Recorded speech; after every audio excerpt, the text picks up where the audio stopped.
Hello.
Hey. Che.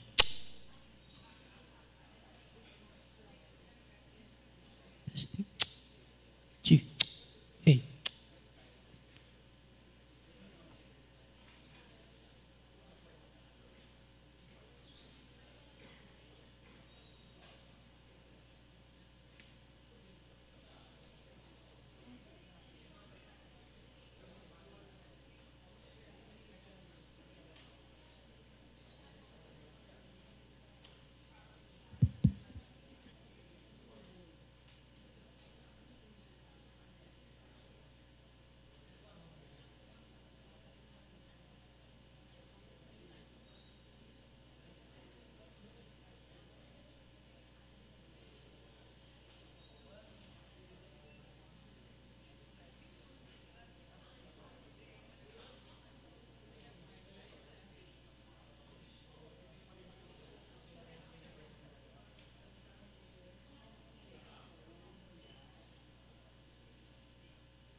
Hola.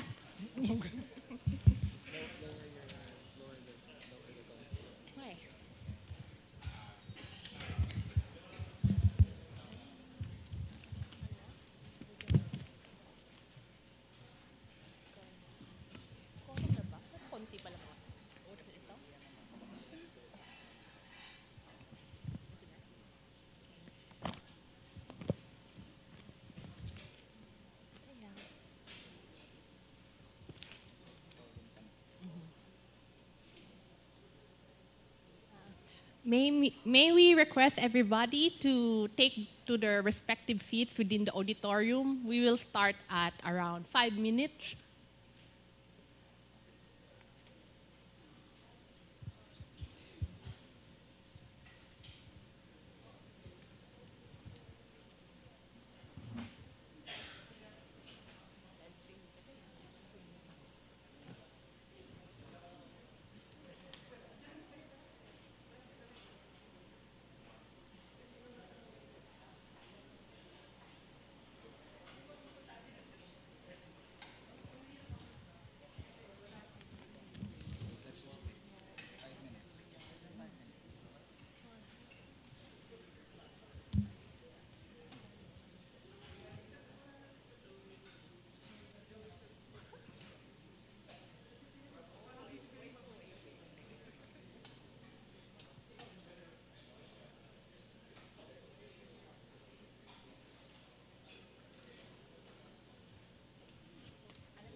Yung iba mga bata may PE sila ng ganitong oras.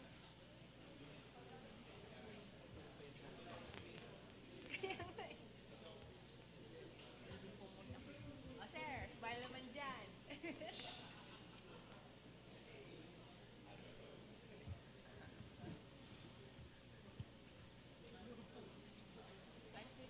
Isa pa po, sir. Blard.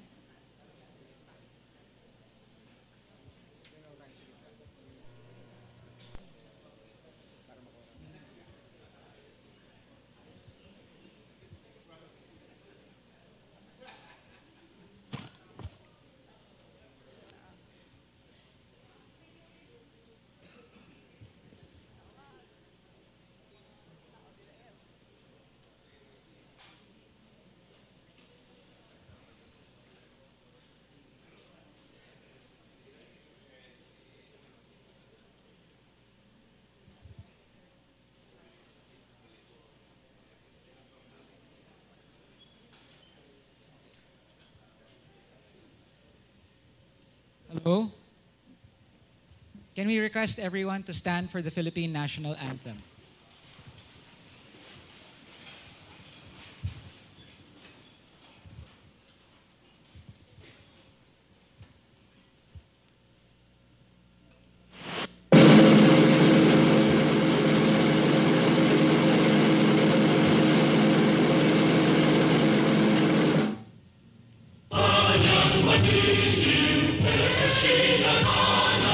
Alam ng puso sa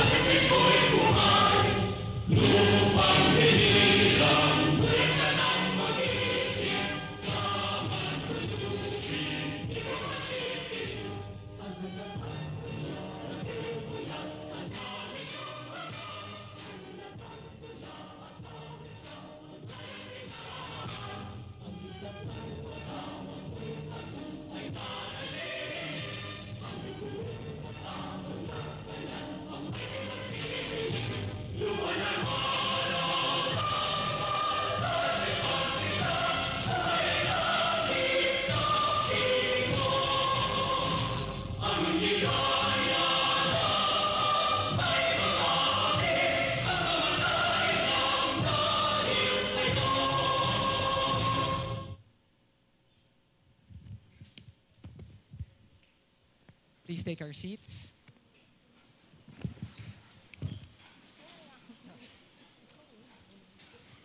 Okay. Magandang hapon sa ating lahat. Welcome to the first in a series of lectures and forums of the Science and Society program in celebration of 30 years of SSP in UP. Ako po si Vito Hernandez. At ako po naman si Michelle Eusebio, and we are both faculty members of Science and Society program of the College of Science here at University of the Philippines. Magandang hapon po. Today, Michelle and I will be your hosts. But without further delay, to introduce this forum and its topic, we would like to call on stage Dr. Ben Vallejo, the coordinator of the Science and Society program.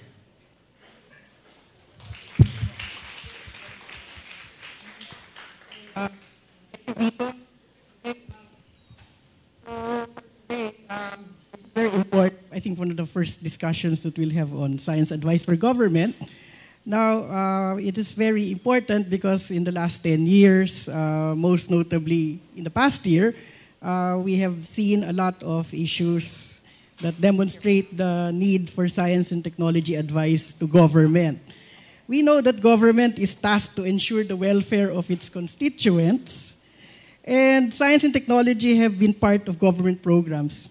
Even at the start of the Industrial Revolution, if we look at in history, in England, the British Parliament was concerned about alleviating the issues of public health and sanitation and passed laws alleviating the conditions of the citizens.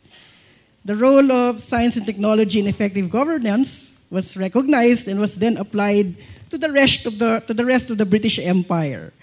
Now, the other colonial powers, the French and the Germans, did the same, and even Spain.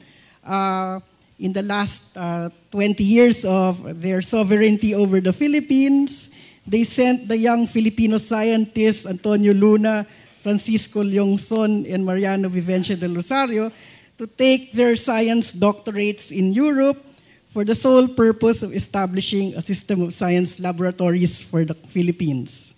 So this was continued by the Filipino Republic, the very short-lived independent republic. And when the Americans came, they established the present science governance and bureaucracy structure in the Bureau of Science, which is now the DOST. Then the colonial government used the research findings of the Bureau of Science to plan developmental priorities for the Philippines. And when the country became semi-independent during the Philippine Commonwealth period in 1935, the Philippines went one step further and declared science and technology development and advancement and promotion as a constitutional principle, which we still have today. So this is the basis of science, role of science in government, and the Constitution explicitly recognizes it. We do not have time here to have a rundown of the history of the Philippines since the international community recognized our independence. But we do know that the damage brought by the Second World War necessitated an industrial policy that favored Filipino scientific and technological innovation.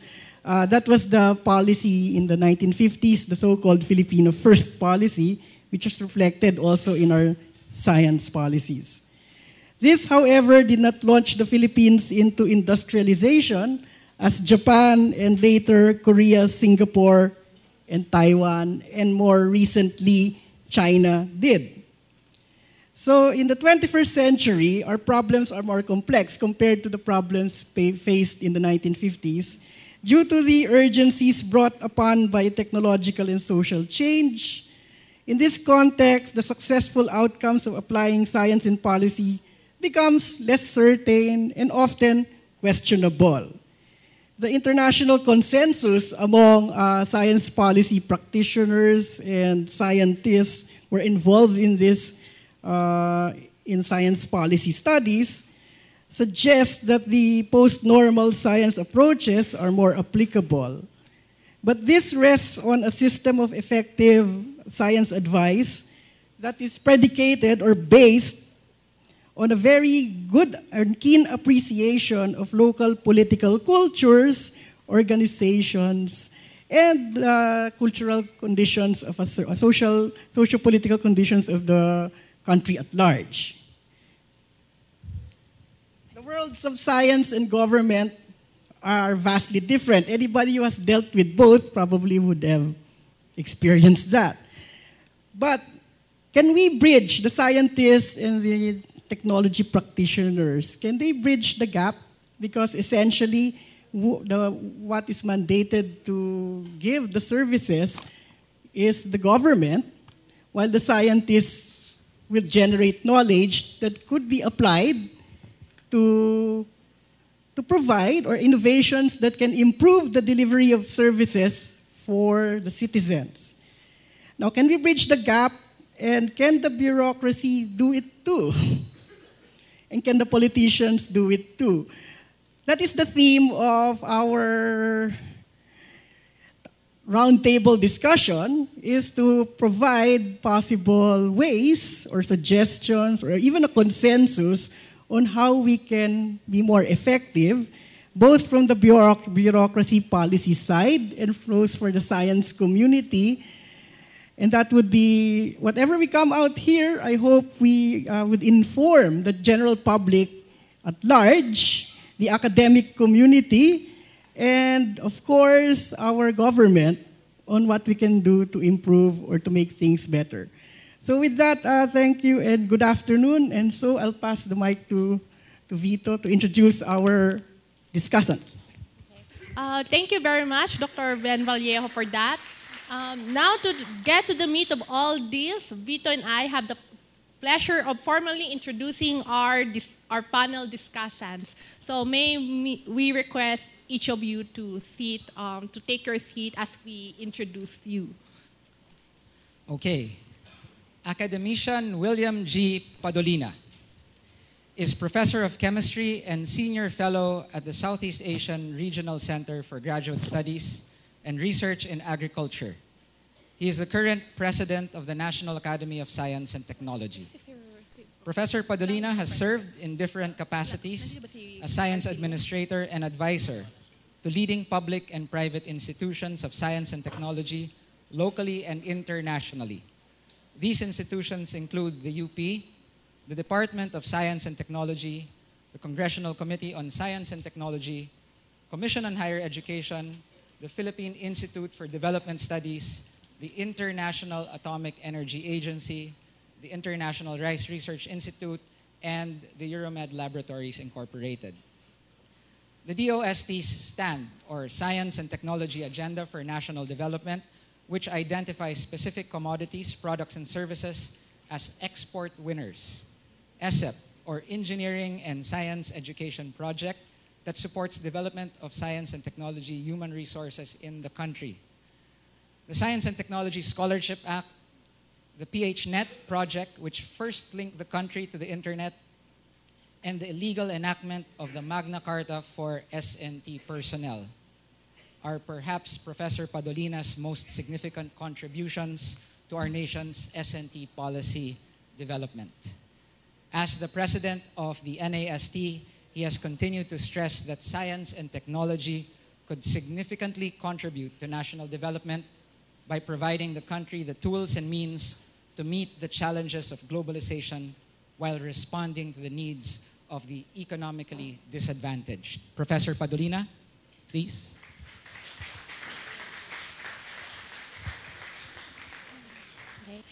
Dr. Carlo A. Arcilia is Professor of Geology.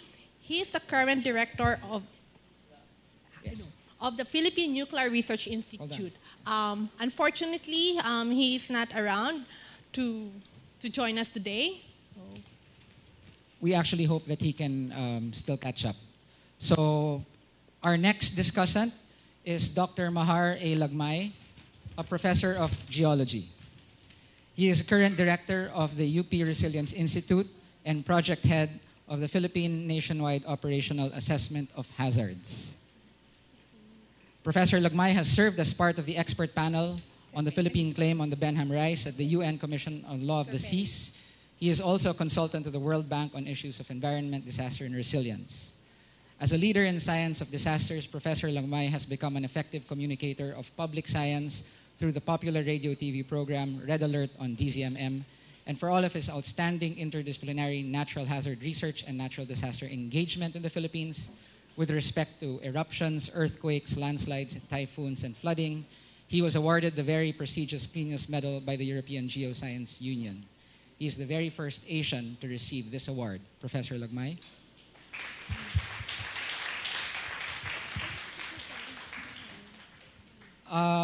We also invited the Dean of the College of Science, Dr. Perry Ong. Unfortunately, there is an emergency meeting. The Chancellor is holding an emergency meeting, so Dean Perry cannot be with us today. For another one of our discussants is Dr. Mylene G. Cayetano. She's a chemist and faculty member at the Institute of Environmental Science and Meteorology, where she heads the Environmental Pollution Studies Laboratory. She is also adjunct research fellow at the International Environment Research Institute and expert member at the UP Resilience Institute. Her scientific research, including in particular to climate change, has dovetailed and reinforced support for other student and early career scientific research in her capacity as Administrator of Science. Dr. Cayetano is the Director of Academic Affairs and Assistant College Secretary of the College of Science here at the UP. Dr. Cayetano?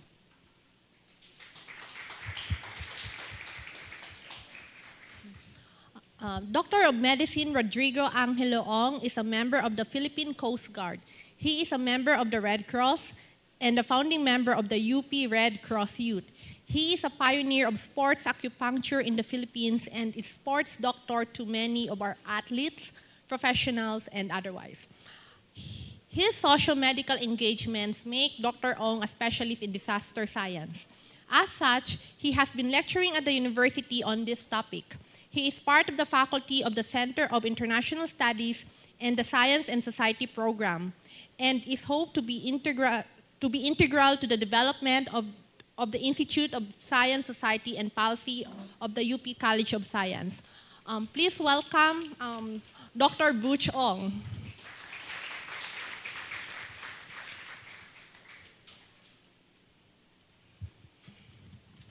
Attorney Frederick Michael I. Farolan was admitted to the Philippine Bar in 2003.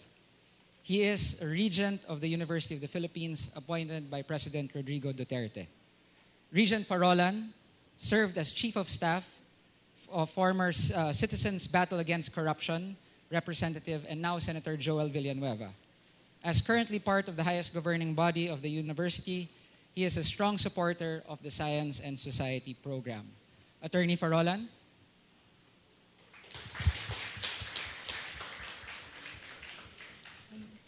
Unfortunately, Congressman Joey Salceda of the 2nd District of Albay could not join us today.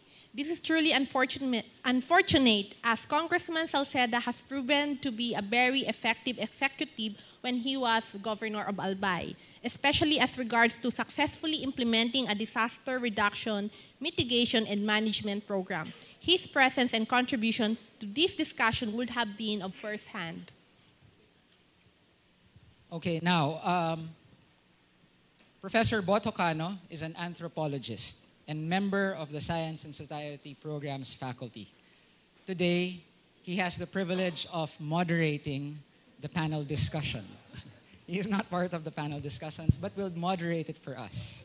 Or in his words, keep them moderate. So, to start with the whole discussion, Professor Hocano. Thank you, Vito. Thank you, Michelle.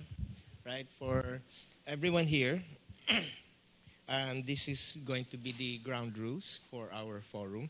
I'll be reading out some key or guide questions for us to interact with. The total, for our discussion, we have a total of, about an hour or so. And then there will be an open forum for 30 minutes. Okay? You feel free to respond to each of the questions as we ask you. And then, of course, follow-up questions can be asked. And during the open forum, we'll be opening the floor for questions from the audience. So I hope by then you would have picked up something with which to engage with our guests. Okay, so to begin, here is an overall perspective. In your view as science practitioners and as members of government, is there a science advisory for government in the Philippines? And if so, how would you describe it? Anyone here may feel free to begin. We have a microphone here. Yes, sir? Dr. Padilla. By law, it By is law. the National Academy of Science and Technology that should advise the President and the Cabinet. We are restricted to the President and the Cabinet. That's by law. By practice, you have to recognize that there is a structural uniqueness to our science administration, and that is we have a Department of Science and Technology. And the National Academy of Science and Technology is an attached agency to the Department of Science and Technology.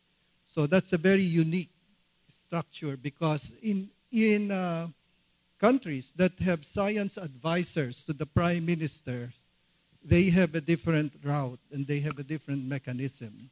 And that is the science advisor is independent of the Minister of Science and Technology, Ministry of Science and Technology, if there is one. In the United States, there is no Department of Science and Technology. There is no Minister of Science and Technology. There's only a science advisor to the President. They have a multi-functional science affair. There's Department of Defense, and under Department of Defense, you have the other services. Then you have energy, you have health.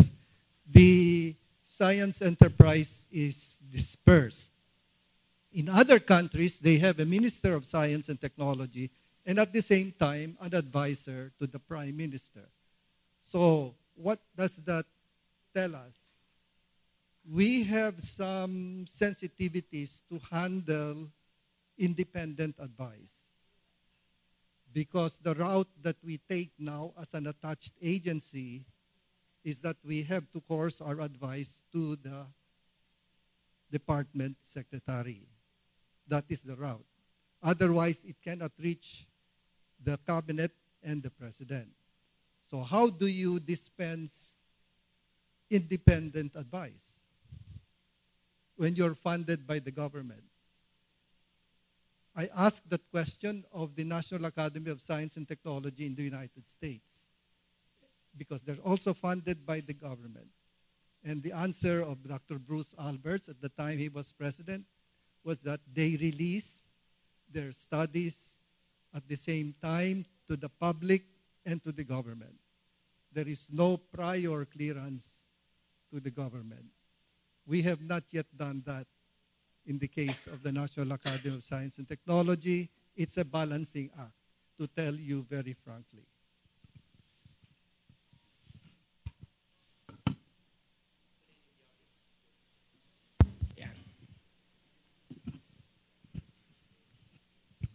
In medicine, it is much fragmented, as Doctor has said. The science advisory from the government comes from the FDA and the Department of Health. But in real practice, in the clinical practice or in the clinics, we have clinical practice guidelines where the science is transmitted via society or the organizations. For example, there is a breakthrough in kidney science or in liver science. This is transmitted through the Nephro Society or the GI societies to the practitioners. So it's very much fragmented. There is really no singular agency to gather all these data and transmit to all physicians around the country. Therefore, each doctor, whatever their specialty may be, can only get updates through the once-a-year PMA convention or annual convention. If he misses that, he misses all the new data which came in throughout the whole year. No? Otherwise, the specialty that he is into, whether he's a cardiologist, a psychiatrist, or a pediatrician, no, the science of each specialty is transmitted through the annual convention of that specialty alone. So, hindi lahat ng doktor ay pare-pareho yung kaalaman. No? General practitioners, since they are required to attend the PMA annual convention, get almost a little bite of each update. No? But if you are a specialist, if you are a cardiologist, you rarely get updates from the pediatric science or the psychiatric sciences. So again, no, there is really no advisory except for the Philippine Medical Association and the Department of Health. Right.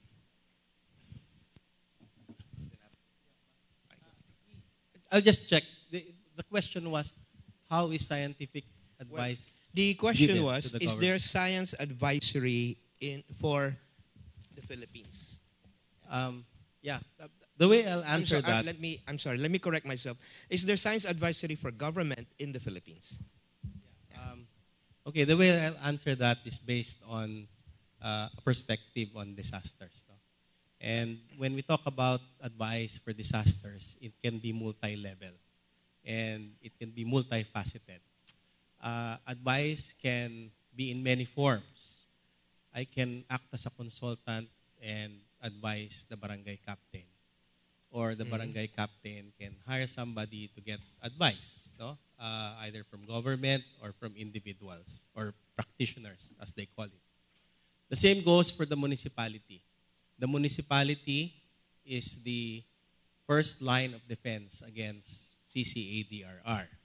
And in practice, in the Philippines, they get advice from the NGAs, the government agencies, and they get advice as well from their consultants, as well as from the different fields that they consulted within the locality.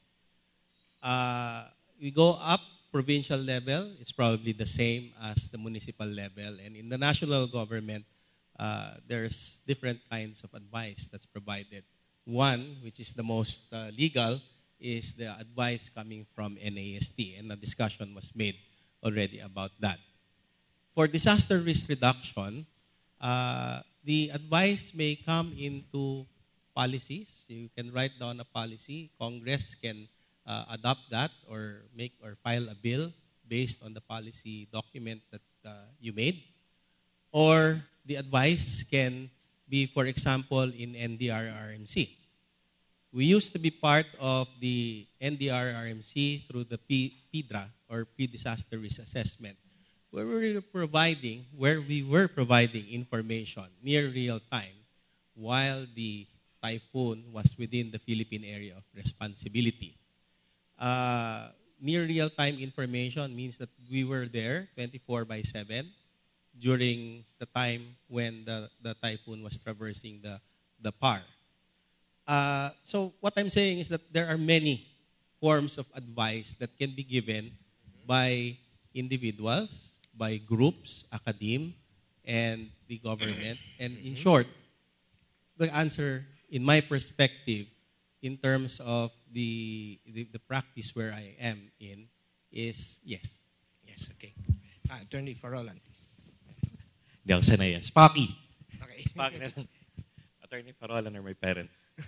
Okay.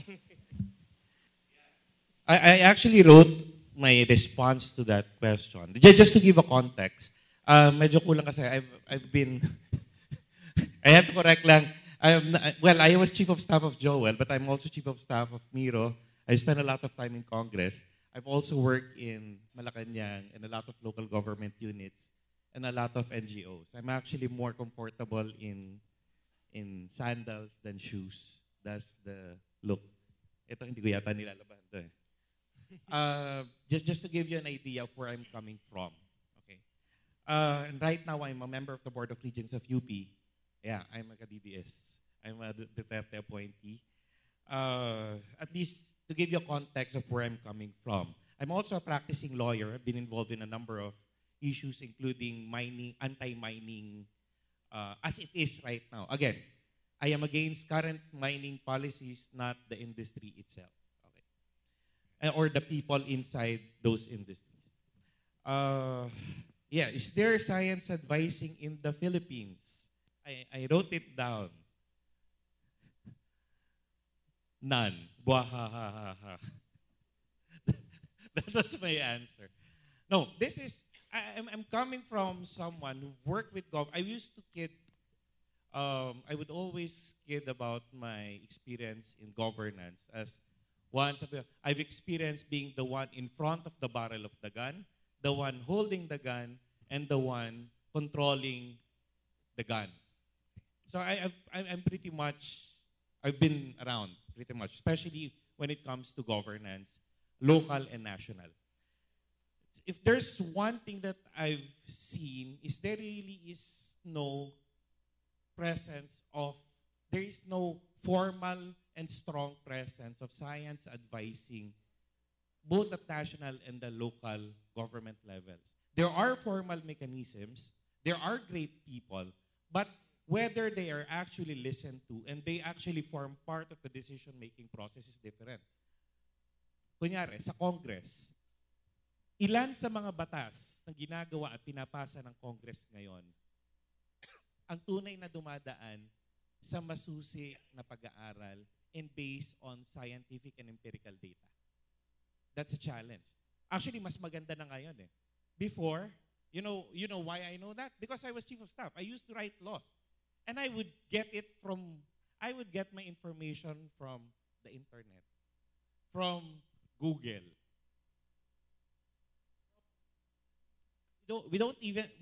Previously we didn't even have a good library in Congress, in the House of Representatives, or even the Senate that would give us enough basis in the formulation and the writing and the crafting of the laws that we are crafting. We're the congressman pero pagdating sa Congress, ang susulat naman talaga kasi yung technical staff. And where do the technical staff get their information? Kung saan kayo nakakakuha ng impormasyon nyo, doon din kami nakakakuha ng impormasyon. And that's not really assuring. When you're talking about banning certain industries, when you're talking about promoting certain activities or criminalizing certain acts, di ba?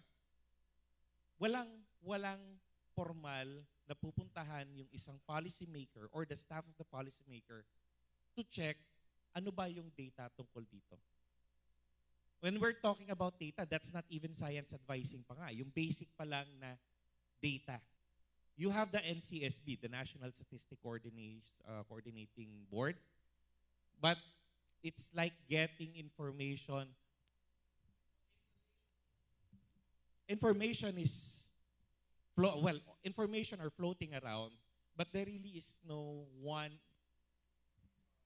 agency which provides or where policymakers or even lapitan natin dito sa UP. Dito sa UP.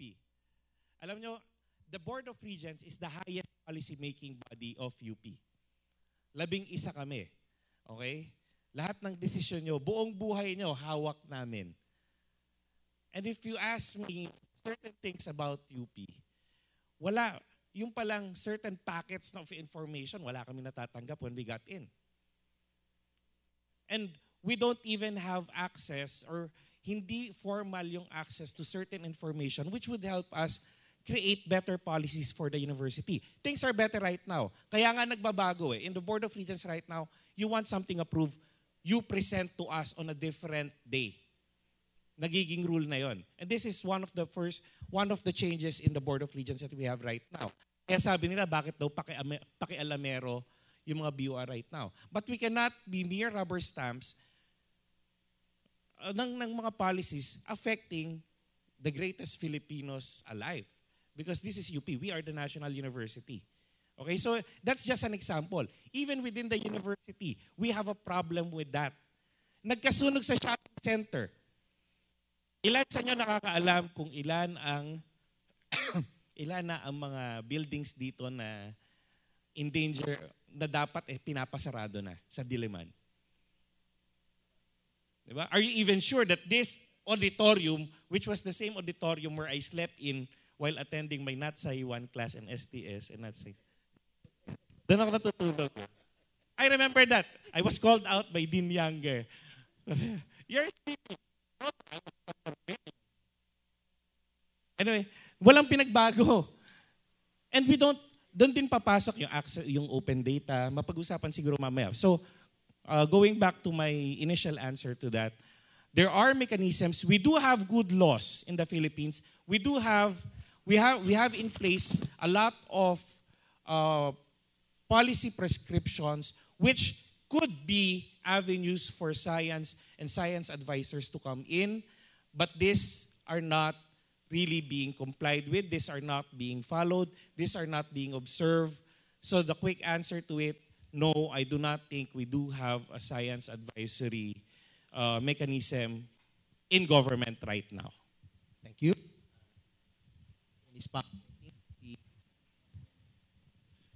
Dr. Cayetano. Okay. So I'll be talking on the perspective of the environment and science and technology. In terms of air pollution management, for example, there is a Republic Act called Philippine Clean Air Act of 1999. So it's RA 8749. The way the management or the implementation of the Republic Act goes is that merong head department and merong co-chairs sa mga bawat implementing rules and regulations. And ang head ng implementation ng Republic Act na to ay ang Department of Environment and Natural Resources. So I agree with Dr. Padolina that the advisory goes through the department. So sa Department of Environment and Natural Resources, sa DOST, sa DOTR, kung ang science advisory or science basis yung kailangan natin. And I also agree with Regent Spocky that no, hindi ito nag-exist dahil sa connection. So merong mga studies, pero the way the studies are utilized by the actual policy makers, yun yung hindi nag-exist, that mechanism. Well, yes, it exists, the advisory committee, even on the research aspect. Dahil nga, sa mga Republic Act, naka-mandate naman kung sino yung lead and laging may research component. So in terms of RA 8749, it is co-chaired. Well, there is a provision on this is section 27 of the implementing rules and regulation of the RA 8749, wherein sinasabi na together, DOST, together with DNR and other agencies and private sector, the academe, the NGO, people's organization, shall establish a national research development program for the prevention and control of air pollution. I believe all Republic Acts have that and are like the National Research Development Program. So doon papasok yung science advisory. And I think it's important that dahil ito ay led by DOST, it's time that DOST assert its leadership, assert its responsibility in being the lead of that component of every Republic Act. So, kasi kapag nag-a-apply yun ng proposal sa DOST, meron tinatawag na 6 Ps. Project leaders knows that.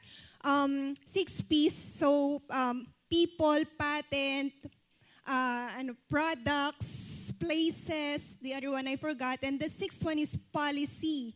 So palaging may policy component ang mga projects ngayon, science and technology projects.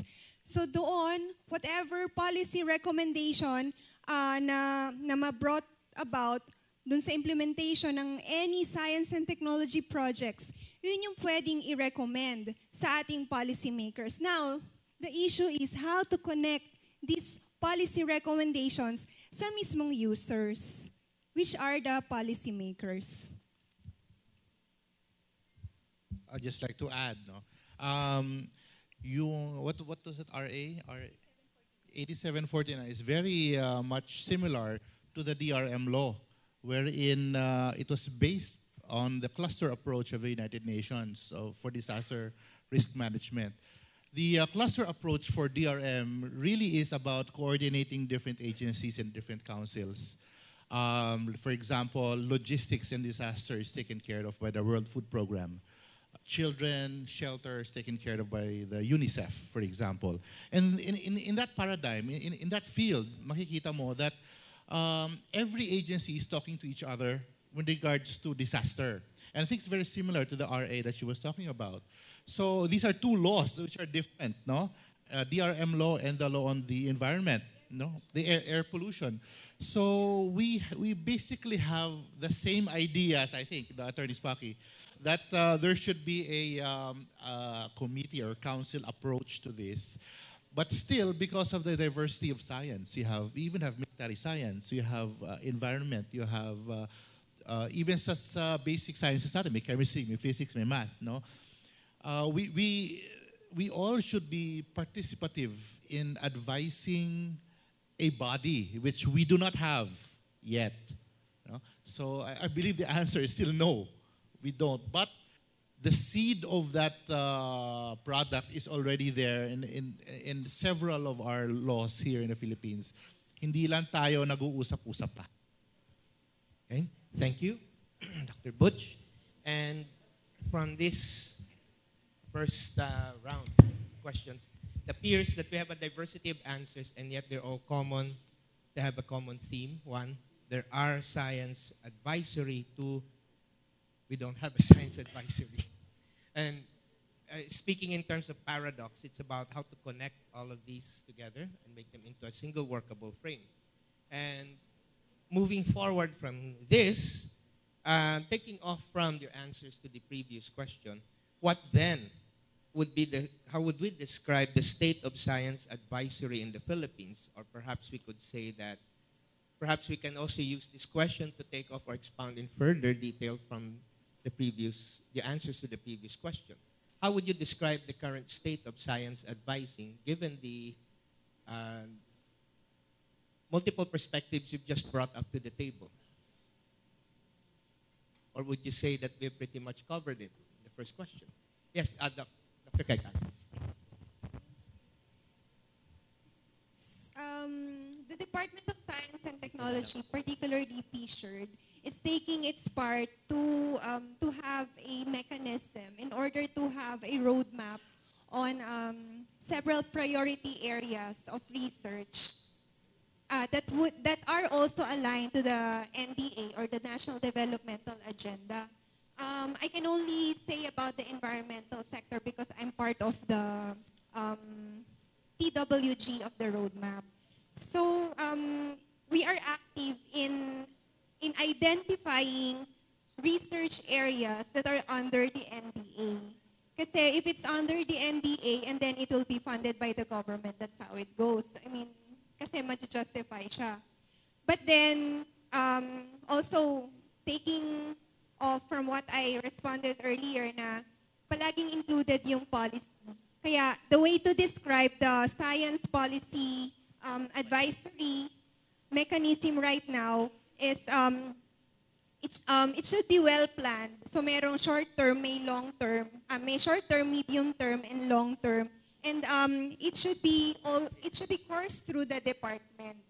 And then merong sessions on roadmap to identify kung ano yung priority areas. And the output should always have a policy. Again, earlier, na-mention din ni Dr. Padolina yung about the cabinet cluster. I think the easiest way for us scientists to have a immediate response or immediate taker sa mga policies natin is through the cabinet cluster. I don't have an experience with the cabinet cluster, pero kasi they are directly connected sa decision ng ating government president. So I think that's the way to connect our science to policy. Dr. Padolina? When you say whether there is science advice it assumes that you have advisors, warm bodies and brains. That is what we are short of. We cannot even produce car plates competitively versus Netherlands. What is happening? What's the matter? We cannot even solve the MRT rail problem. What is happening to us? There is really, in my view, a severe shortage of talent.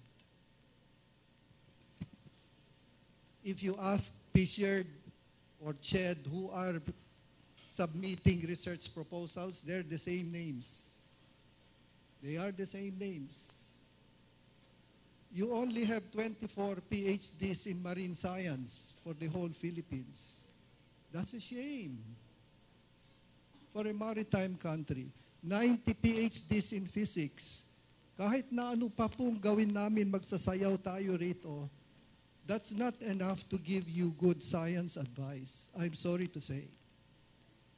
When the problems that we're facing are multifaceted, involving all the disciplines, from sociologists to anthropologists to economics, chemists, physics, etc., you need critical mass. And for you who are still contemplating on careers, please pursue your doctoral degrees. Wag kayo, napakababaw yata ng kasigayahan ng ating kabataan ngayon.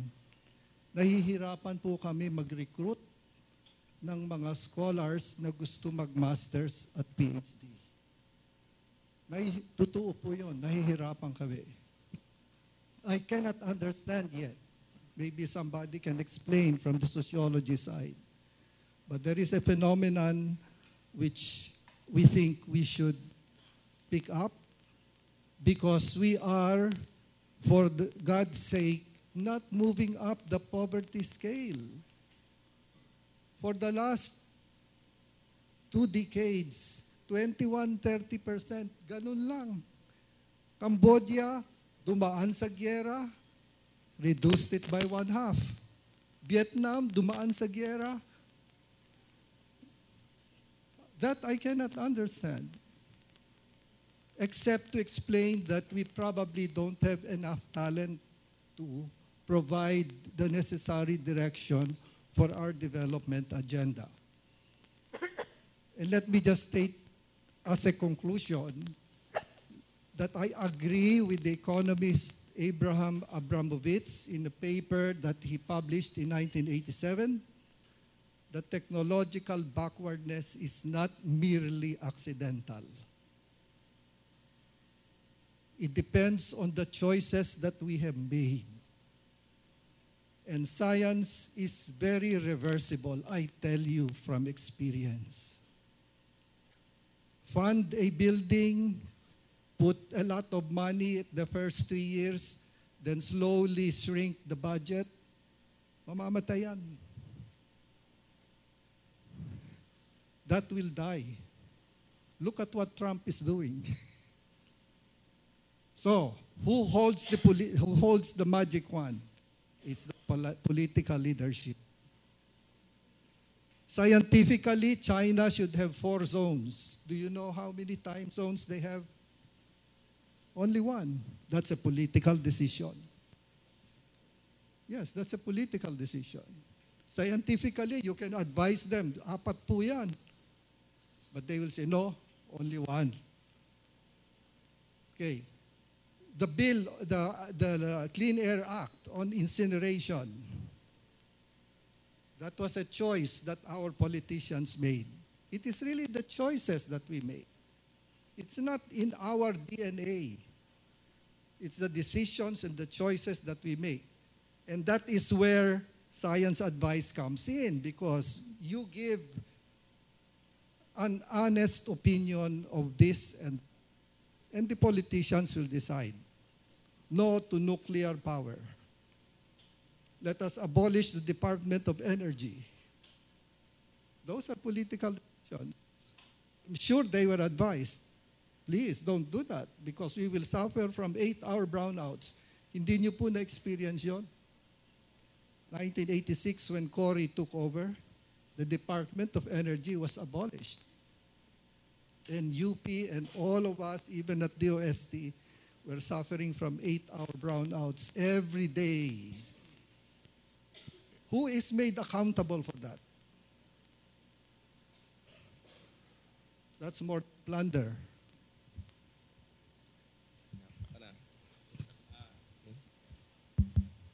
Yeah, siguro at this point magandang emphasize yung difference between is there scientific advice, is there a scientific body, and is the scientific advice effective, considering that there are political considerations in the country. No?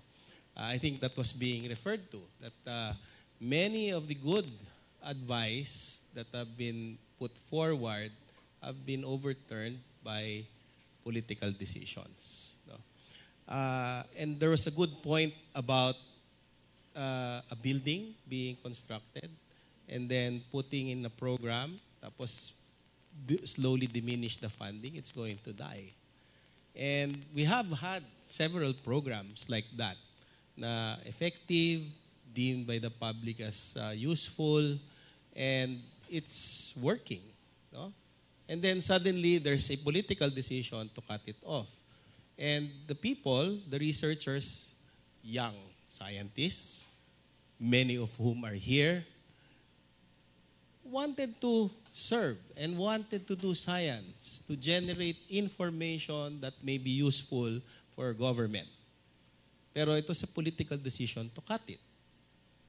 And luckily, there was a regent called Spaki Parolan who picked it up and then made the political decision also. That was a political decision, or maybe not. I'm not sure.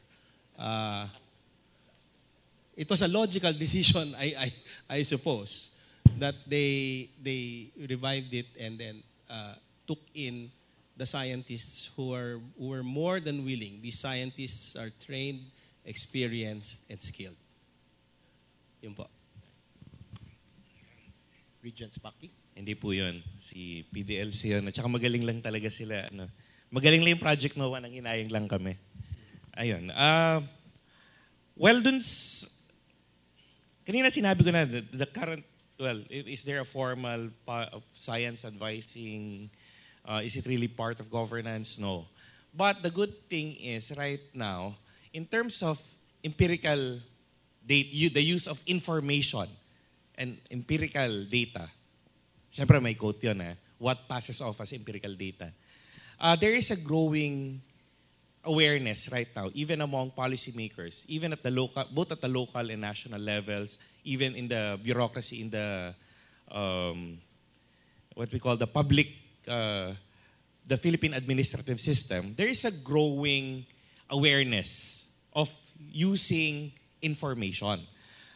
The problem is the quality of that information really is doubtful. But again, positively, yes, people are our leaders, both at the bureaucratic and political leaders, are becoming more aware that they have to base their decisions on information. Hindi napapasa yung dahil gusto lang nila. Kailangan meron silang rasyonale. Meron silang mga numero na binibigay. So that's a good thing. Bad thing is, currently, the information available, may question.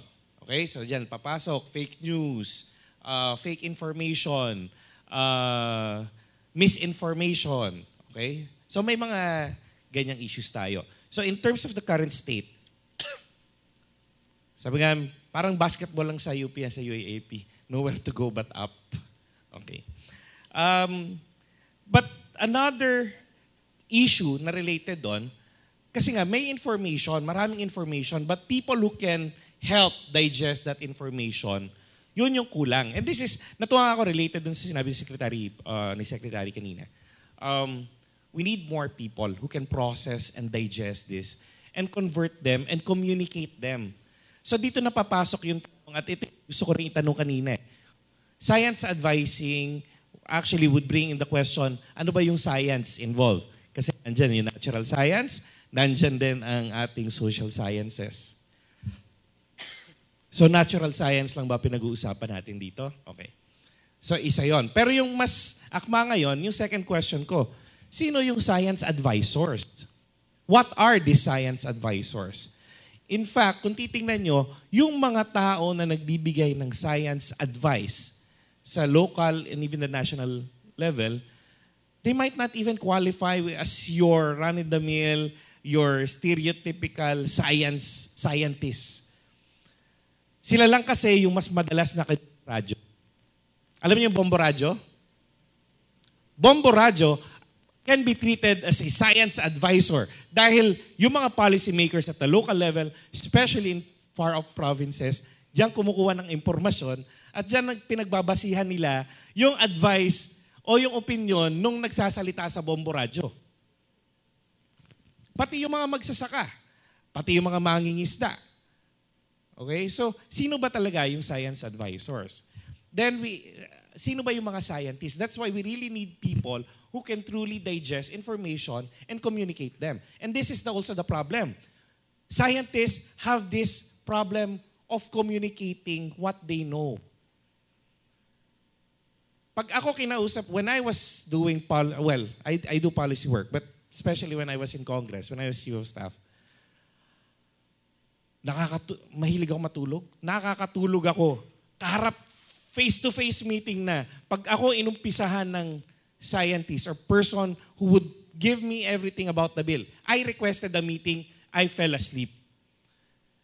Because there is also a disconnect on communication, on how the skill to communicate. Siguro yun yung isang kailangan ng ating mga scientists and science advisors. You must upgrade your skill. It's not only about research, it's not about being bookish. You have, ang ano ko nga dito, again, ang aking mahiwagang notes, ang sabi ko, our scientists right now have become more have become more political than scientific. Science advisors are more politicians than scientists. And those who are really scientists are challenged not only to be scientists in their field, but to be entertainers. Hindi sa and buti na lang pumasok ulit ang aking kaibigan, si Dr. Mahar. The only reason, one reason why Project NOAA was so effective before, and it became a household name, was because there was a Dr. Mahar Lagmay, a scientist who was not really that shy. Sorry, Maria. Hindi siya mahihain. Okay? And honestly, he gets shunned. Many in the science community would shun him na masyado naman siyang showbiz. Masyado naman siyang paepal. Di ba? Pero, yun yung kailangan eh. Kasi if you are a scientist, you know, you have information that can help policymakers come up with the best policies, you have to be able to challenge. Tanggalin mo na, tanga talaga eh. Binoto rin natin yan eh. Kayo pumili eh. You allowed yourself to let them win eh. Yes, I blame you. You cannot blame anyone. Kahit na hindi nyo sila binoto, it just means you allowed others to vote for them. You did not involve yourself in making sure that you have a better, more educated, and a better thinking electorate. Okay? So, anyway, going back.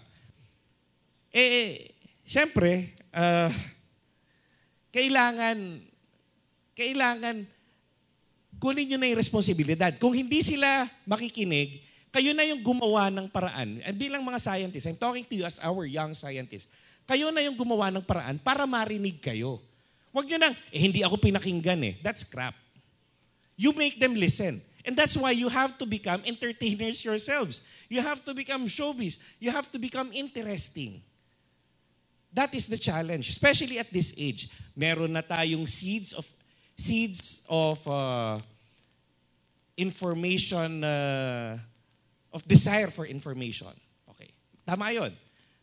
Kayo yung may hawak ng tamang impormasyon, make sure that it's your information that gets through. Okay, yung mga memes, one-pagers, mga picture messages, do what you can. or post, do what you can. Without losing, of course, a lot of the quality of the information you're passing off. So yun yung state. So right now, in terms of the current state of science advising, the formal structures, there are mechanisms. The more pragmatic aspect of it, the more practical and the actual, bagsak talaga. When it comes to the personnel involved, I really do think we have we do have the talent. Please lang, pursue being scientists. We really do need more scientists. But be a scientist that will take on the challenge of making yourselves heard. You cannot just be fence-sitters na scientist ako, hindi ako pinakinggan, bahala sila. Okay? Kailangan, scientist ako, may impormasyon ako, hindi ko sinasabing ako lang ang tama, pero may impormasyon akong hawak na malaki ang maitutulong para sa mga policy makers para gumawa ng tamang policies. And I will make sure that I will make myself be heard. Okay. So, yun lang po. Hindi po ako epal. Epal lang ako sa misis ko. What I mean is that I don't ask the media to invite me. No, it's just that because we work, they come and they ask for interviews. Ayun. So iba po yung mapapila. Hello, mapansin. But they come because of the scientific work that we produce. Yung sinabi ni Spaki reminded me of 2 years ago during the Philippine Coast Guard anniversary celebration. It had Dr. Tayag of the Department of Health. So, sabi ng mga, Dr. Tayag, boring na naman to.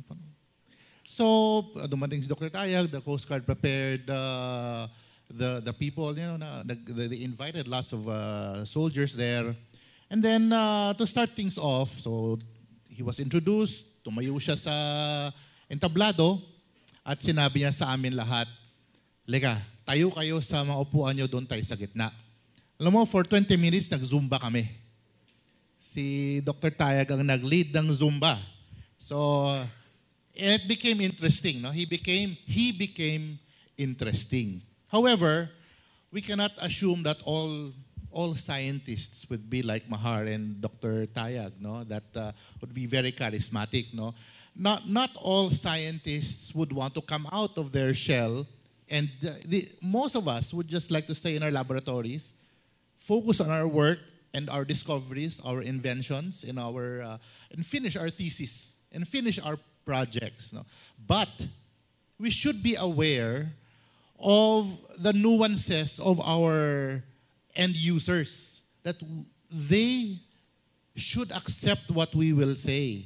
Now, we will be interesting in a way. No? Hindi ko naman sinasabi kailangan sumayaw.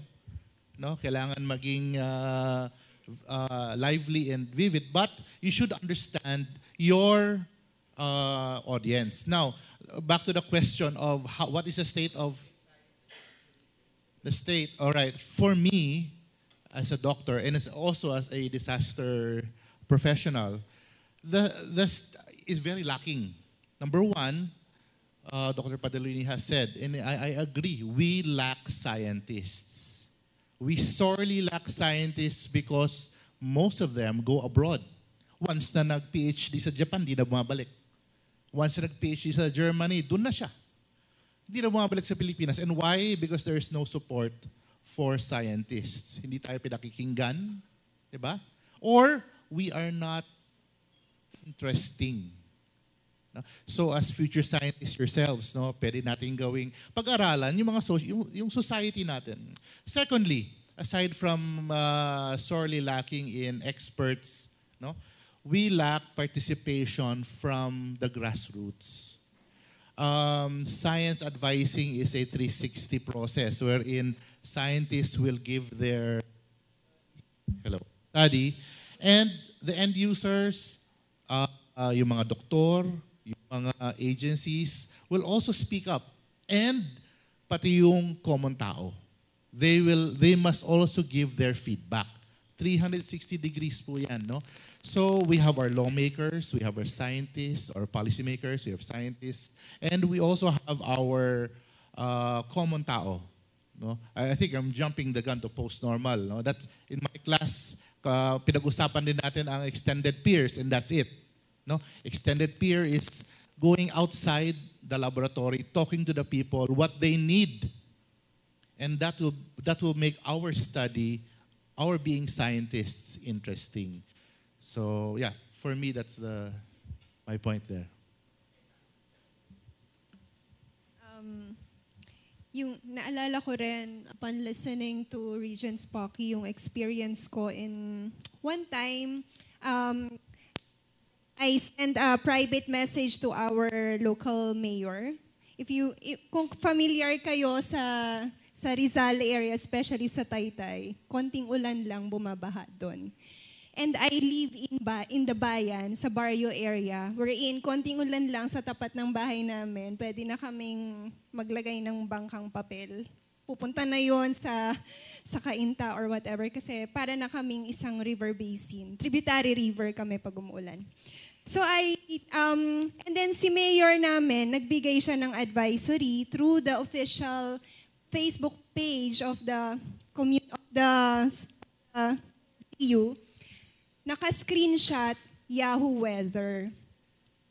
And nakalagay doon what will be the weather after every hour. And nakalagay doon sa hour, let's say 6 p.m., thunderstorm. So, kinall out ko yung attention niya by sending him a private message saying that, Mayor, we can have better maps or better information source. We have available here in UP. We have the Weather Manila. Pwede niyo pong gamitin ito kasi meron kaming almost real-time na information ng forecast ng weather in any point of Metro Manila, including Taytay.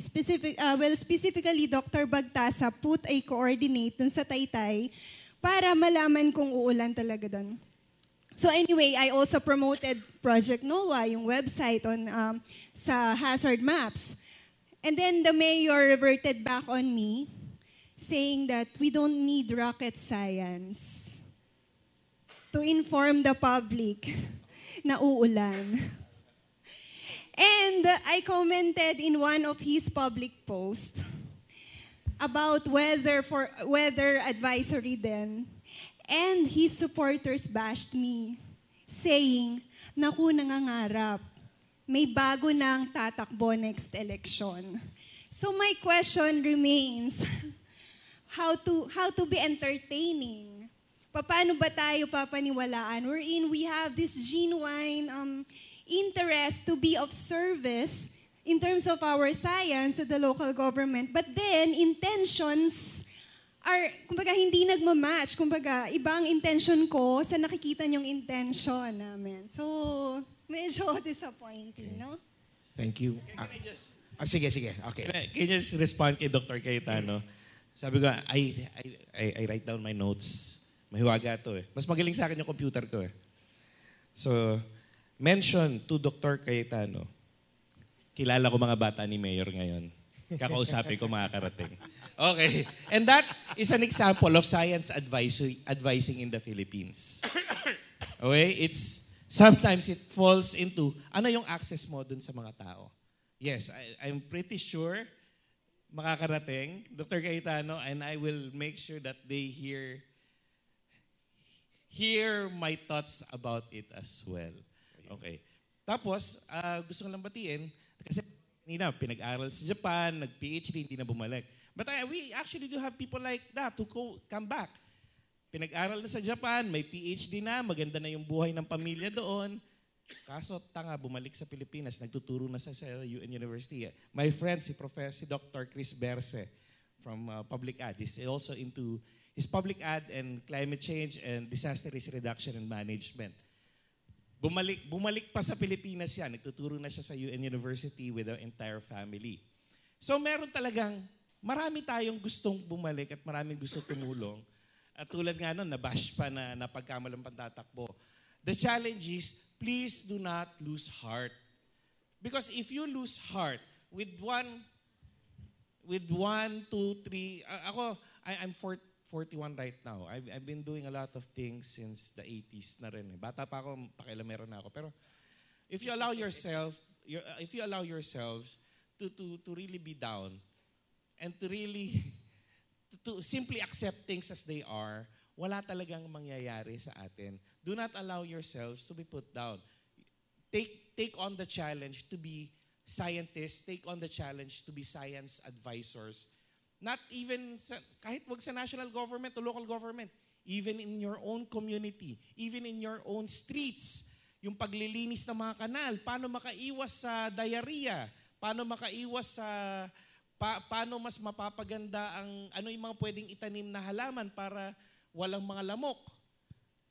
Those things you can help. Be the science advisor at the local level, at your community level, at your personal level, and never give up. Definitely hindi siya masaya. Ako na nagsasabi sa inyo, hindi siya maha-high blood din kayo. Maganda na kayo ng pambili nyo ng maintenance. I'm on maintenance. I started my maintenance when I was 30 years old.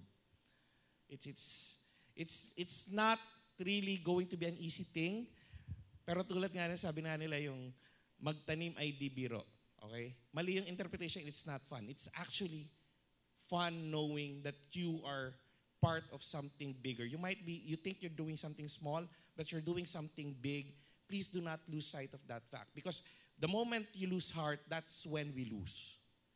That's when science loses. Okay, sabi nga, reversible lang science, sabi nga ni Seke. Okay? And it's always a choice. Do we want to reverse it? Do we want to move forward? You choose to not succeed. You choose not to take on the challenge. You choose to surrender. Okay? And never choose those things.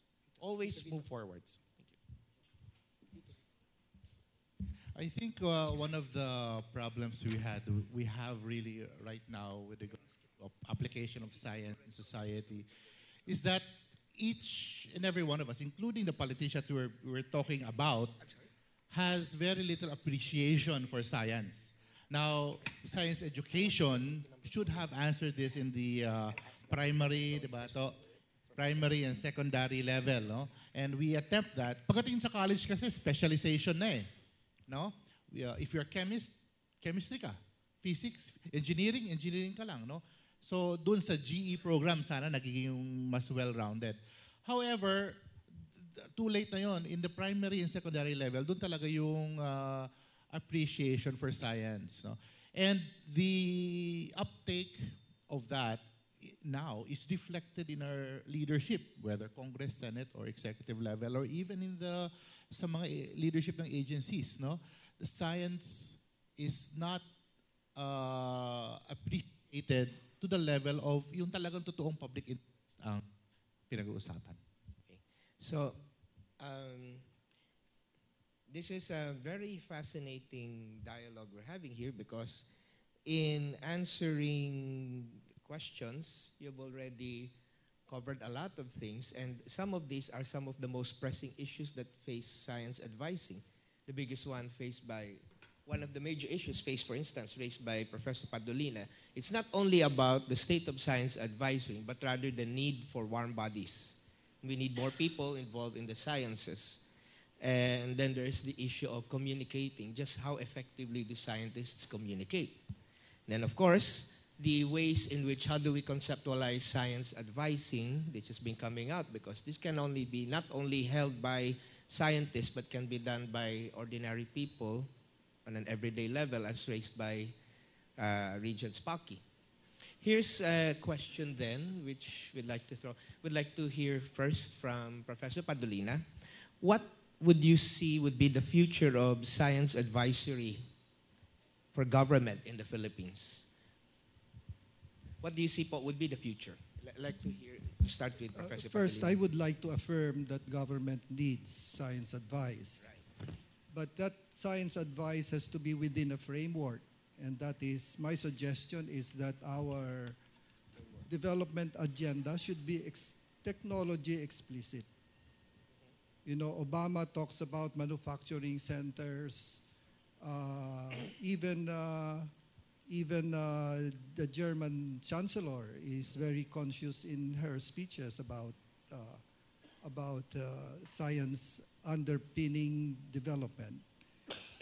In the Duterte 10-point agenda, you get points 7 and 8. One is for human resource development, and the other one is for the support of science and the creative arts. I hope that will be fleshed out. The mechanisms have to be sorted out, and for now, I think the most effective way would be to revive the Science and Technology Advisory Council, which is composed of almost all the departments. And we, during my term, met in different departments: Department of National Defense, Department of Environment and Natural Resources, and the Science and Technology Advisory Council was going to be presided once a year by the President. I wanted him to preside over it every meeting, and that was how Park Chung-hee in Korea moved science and technology on top of his agenda. And look at where Korea is now. That political will has to be included into our science and development agenda. It has to be science and technology explicit. If we get a chance to appoint a science advisor to the president or to the cabinet, that would be a very, very good move, I think, because that will provide independent advice. I think what the local governments and the other officials lack is really a science advisor on their side. Pero paano ka nga mag-a-assign, kulang na nga ng tao. So the mayor of Taytay should have a science advisor. So he or she can process what Dr. Cayetano tells him. But because he doesn't have somebody to advise him, ay tama po yung sinasabi ni Dr. Cayetano, ang reaction niya is from a different lens. Okay? Now, when we say that we need science advisors, and I'm going back to that point, that's warm bodies, we need them to be trained in a very rigorous way. And I agree it has to start from K to 12. And I'm worried now because we implemented 11 and 12. They don't have laboratories. What will you get next year, school year? Second, UP, being part of the Universal Access Act, does not now collect laboratories fees. Am I correct? So what do you use for your laboratories? That's not going to drop from thin air, Mr. Regent. I wonder whether UP is providing the fees to bake it up. When I was still Vice Chancellor in Los Baños, I was a very noisy voice on making sure that the number of students in the laboratory class should be supported fully. Not only those who have paid, but what has happened is that yung mga nag-STFAP na libre ang fee, hindi na talaga pinupunuan yan. Kaya kung 30 kayo sa laboratory, 10 lang ang nagbabayad, yun ang perang nakukuha ng department. Paano yung 20? So ano nangyayari? 10 per group. And Mr. Regent, that's not going to make us hit the quality level. And I'm afraid if nothing is done to this Universal Access Act, where you don't have laboratory fees. And why am I pointing this out? Because more than the lecture, the laboratory is your authentic science experience. The lecture is a song and dance show. You have to learn by doing, and there is where you imbibe a lot of values. Honesty, walang doktoran. Integrity, kahit na wala nagbabantay sa inyo, you do it well. teamwork, tolerance, respect for others' opinions. Ang dami niyong natututunan dyan. Pero ang credit sa teacher, kalahati lang ng lecture. That's what I have been fighting for since the 1990s. Hindi lang ako nananalo talaga eh. I don't know if the Regent Farolan will take it up and discuss it because it is, I think, the more important part in making sure we produce quality graduates. Once you diminish the role of the laboratories, whether it's a social laboratory or a computer laboratory or a wet lab like chemistry, physics, and biology, they really teach the student more things than what you get from your lecture. But I agree, it's a little expensive to maintain, but that's an investment.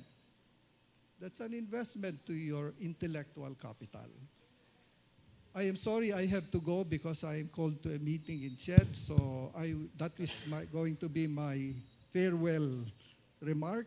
And if you have questions, I think my email is with Professor Vallejo, and you shoot it to me, and I'll promise to answer them the best I can. But my apologies to my other discussants. I have to leave by now. Well, Professor, thank you very much. And before you leave, we would like to call on Dr. Vallejo to present to you our appreciation through a plaque. More than that, I would just like to ask everyone to give a round of applause to the professor. We are very lucky to have him with us today.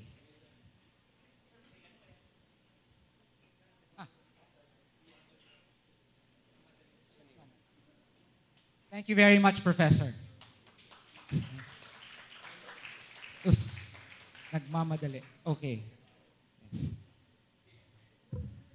Kokonti lang raw ang warm bodies. Okay. One of the best has to leave because kokonti na lang. So he's going over to Ched for a meeting. On that, I'll have Professor Hocano continue the discussion. So I think Dr. Lagmay has something to say about this. We're talking about the future now. Of, yes, the future. Science advisory. No? Right. I'm just going to connect that with the point that it's very important that we have warm bodies. No? And to be able to do that, I think we should change the culture. Diba? Kasi, like it or not, when we talk about scientists working here in the Philippines, ang connotation dyan, no, ng mga parents, no, you're not earning enough money compared, for example, to a doctor or a lawyer. Diba? I mean, let's ano ba mga sinasabi ng mga magulang? Mag-doktor ka o kaya mag-lawyer ka. Like Spaki, no, na malaki yung pwedeng kitain. And that is something that we have to deal with. So how do we change that? No? So marami siguro mga, let's say, palitan natin yung K-12 program. Let's make it more science-based para there we gain more interest. But in the end, di ba, mababawasan yon kapag yung sexiness nung when it comes to financial income, kung tataas, mas magiging maganda yan. No? We had some headway. May nangyari dyan for geologists. For some time, geology graduates earned parang first or second yata amongst the list ng mga new graduates na malaki ang sweldo. But for others, it's not the same. Okay? So we have to change that mentality na ang science dapat mas financially rewarding. Na I don't know if you agree, I think it's not financially rewarding, no? Unless you have a very good consultancy and you're at the top of the field. No? But for the others, it's not like that. And at the same time, when we have our sciences, no, paano ba natin magiging gawing sexy yan? We have advice for agencies. for the longest time, we have been given a lot of overseas development assistance for many projects all over the Philippines. No? For decades and decades. Japan gives it, the UK gives it, US gives it. Pag foreign, malaki ang sweldo. Pag local, maliit. Bakit tayo pumapayag ng ganon? How will we be able to encourage Filipino scientists to work in the scientific field where kung ganun pa lang, patas ang labanan, the scientists from abroad are already considered as people who deserve higher paying jobs. Why do we agree with that? And at the same time, pag nagkakaroon ng overseas development assistance, ang preference ay yung nagbibigay ng aid. First as aid and then as loan. Ang mga tao naman dito sa mga agencies, gustong-gusto kasi they have consultancies as well. Or, I don't know, parang meron silang kotse, merong whatever. So, preference yung mga foreigners because they were the ones who gave the aid. And they were the ones who gave the loan, no? And the preference is are the foreign scientists over the local scientists. Now, I ask you, how will we be able to develop that mass of scientists, critical mass of scientists, if at present, we have that kind of attitude and policy against our Filipino scientists? Diba? I mean, I've seen foreign scientists being hired, being recommended by NEDA, working in different, but I don't see them any better than the scientists working for Project NOAA. They know more. These scientists who come from abroad know less. I know that. And they're much better.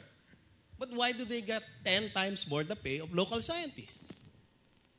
Now, I ask you, how do we get that critical mass if our policies at this point encourage yung tinatawag nating, I don't know kung ano yung colonial mentality ba yon or whatever. It's in our culture. And before we talk about these things, we have to fix our culture. Okay. Thank you, Dr. Lagmay. Well, whichever of you would care to go first. Okay, perhaps si Dr. Ako na muna kasi connected sa sinabi ni Mahal eh. Ngayon, nagsisisi na ako. When I graduated from chemistry here in UP and passed my board exam, I was offered a scholarship in the UNU for chemistry in Iceland. No, sayang. Now, I read an article, and it's on our economy. You know, ang economy natin ngayon is artificially driven. No, not by technology, but by foreign grants. So we cannot even produce a cell phone, our own cell phone. Kahit yung local cell phones natin, ang components niya ay galing sa ibang bansa. Di ba? But tingnan mo yung mga scientists sa ibang bansa na gumawa ng mga cell phones, mga Pinoy din. Would you agree? No? So bakit kulang ang pupunta dito? Kasi the support is very low. No? Bukod sa sweldo. The infrastructure nasa na yung laboratories ni Secretary kanina. No? So scientists have little incentives. They have little room to work in, and they have very little support, either politically, economically, etc. And I would like to see, answering the question, I would like to see a more technologically driven science and technology field in the Philippines, driven by the needs of the people, which influences the sciences worldwide. Okay. Further, okay, si Regent Spaki. Okay, sabi ko, again, making reference to this device which is smarter than me. Nagawa sa ibang bansa. Pero galing sa atin yung ginto.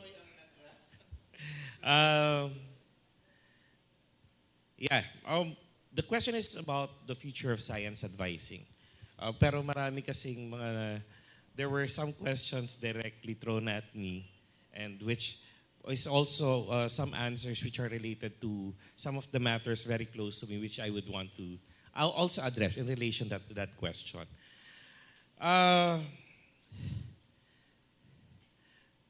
Yung kay Dr. Padolina, especially with the concerns of Dr. Padolina about where do we get the money for our laboratories, right? Okay, I am personally, I'm actually okay with that. I think it's a big thing that we have a free tertiary education in SUCs. I think that's a great thing. Though I am also hoping that the provision there, which allows people who can afford to pay to actually voluntarily pay, would be availed of by people who can actually do pay. Yung Free Tuition Act, meron yung proviso. There is a section there which says no student or no family is prohibited from actually voluntarily paying tuition fees. Diba? Nakakatawa. Diba? Nakakatawa. Someone's laughing eh. True. But this is where integrity comes in. This is where your love for country comes in. Okay? Definitely the government is not that rich, but we do need the money. Okay? So yung mga kayang magbayad, why not? Actually, it can even be treated as a donation, and you can have your parents credited as 150 tax credit in your BIR filings. Okay. So, pero dun sa a much deeper issue about that what was raised by Dr. Padolina, and I addressed this to a lot of the administrators here, not only in UP but also in different state universities and even other government institutions and agencies and instrumentalities. This is a time for change. And this also includes a time for change of perspectives. Yung sa laboratories, it's actually wrong to rely on students to pay for their laboratory fees.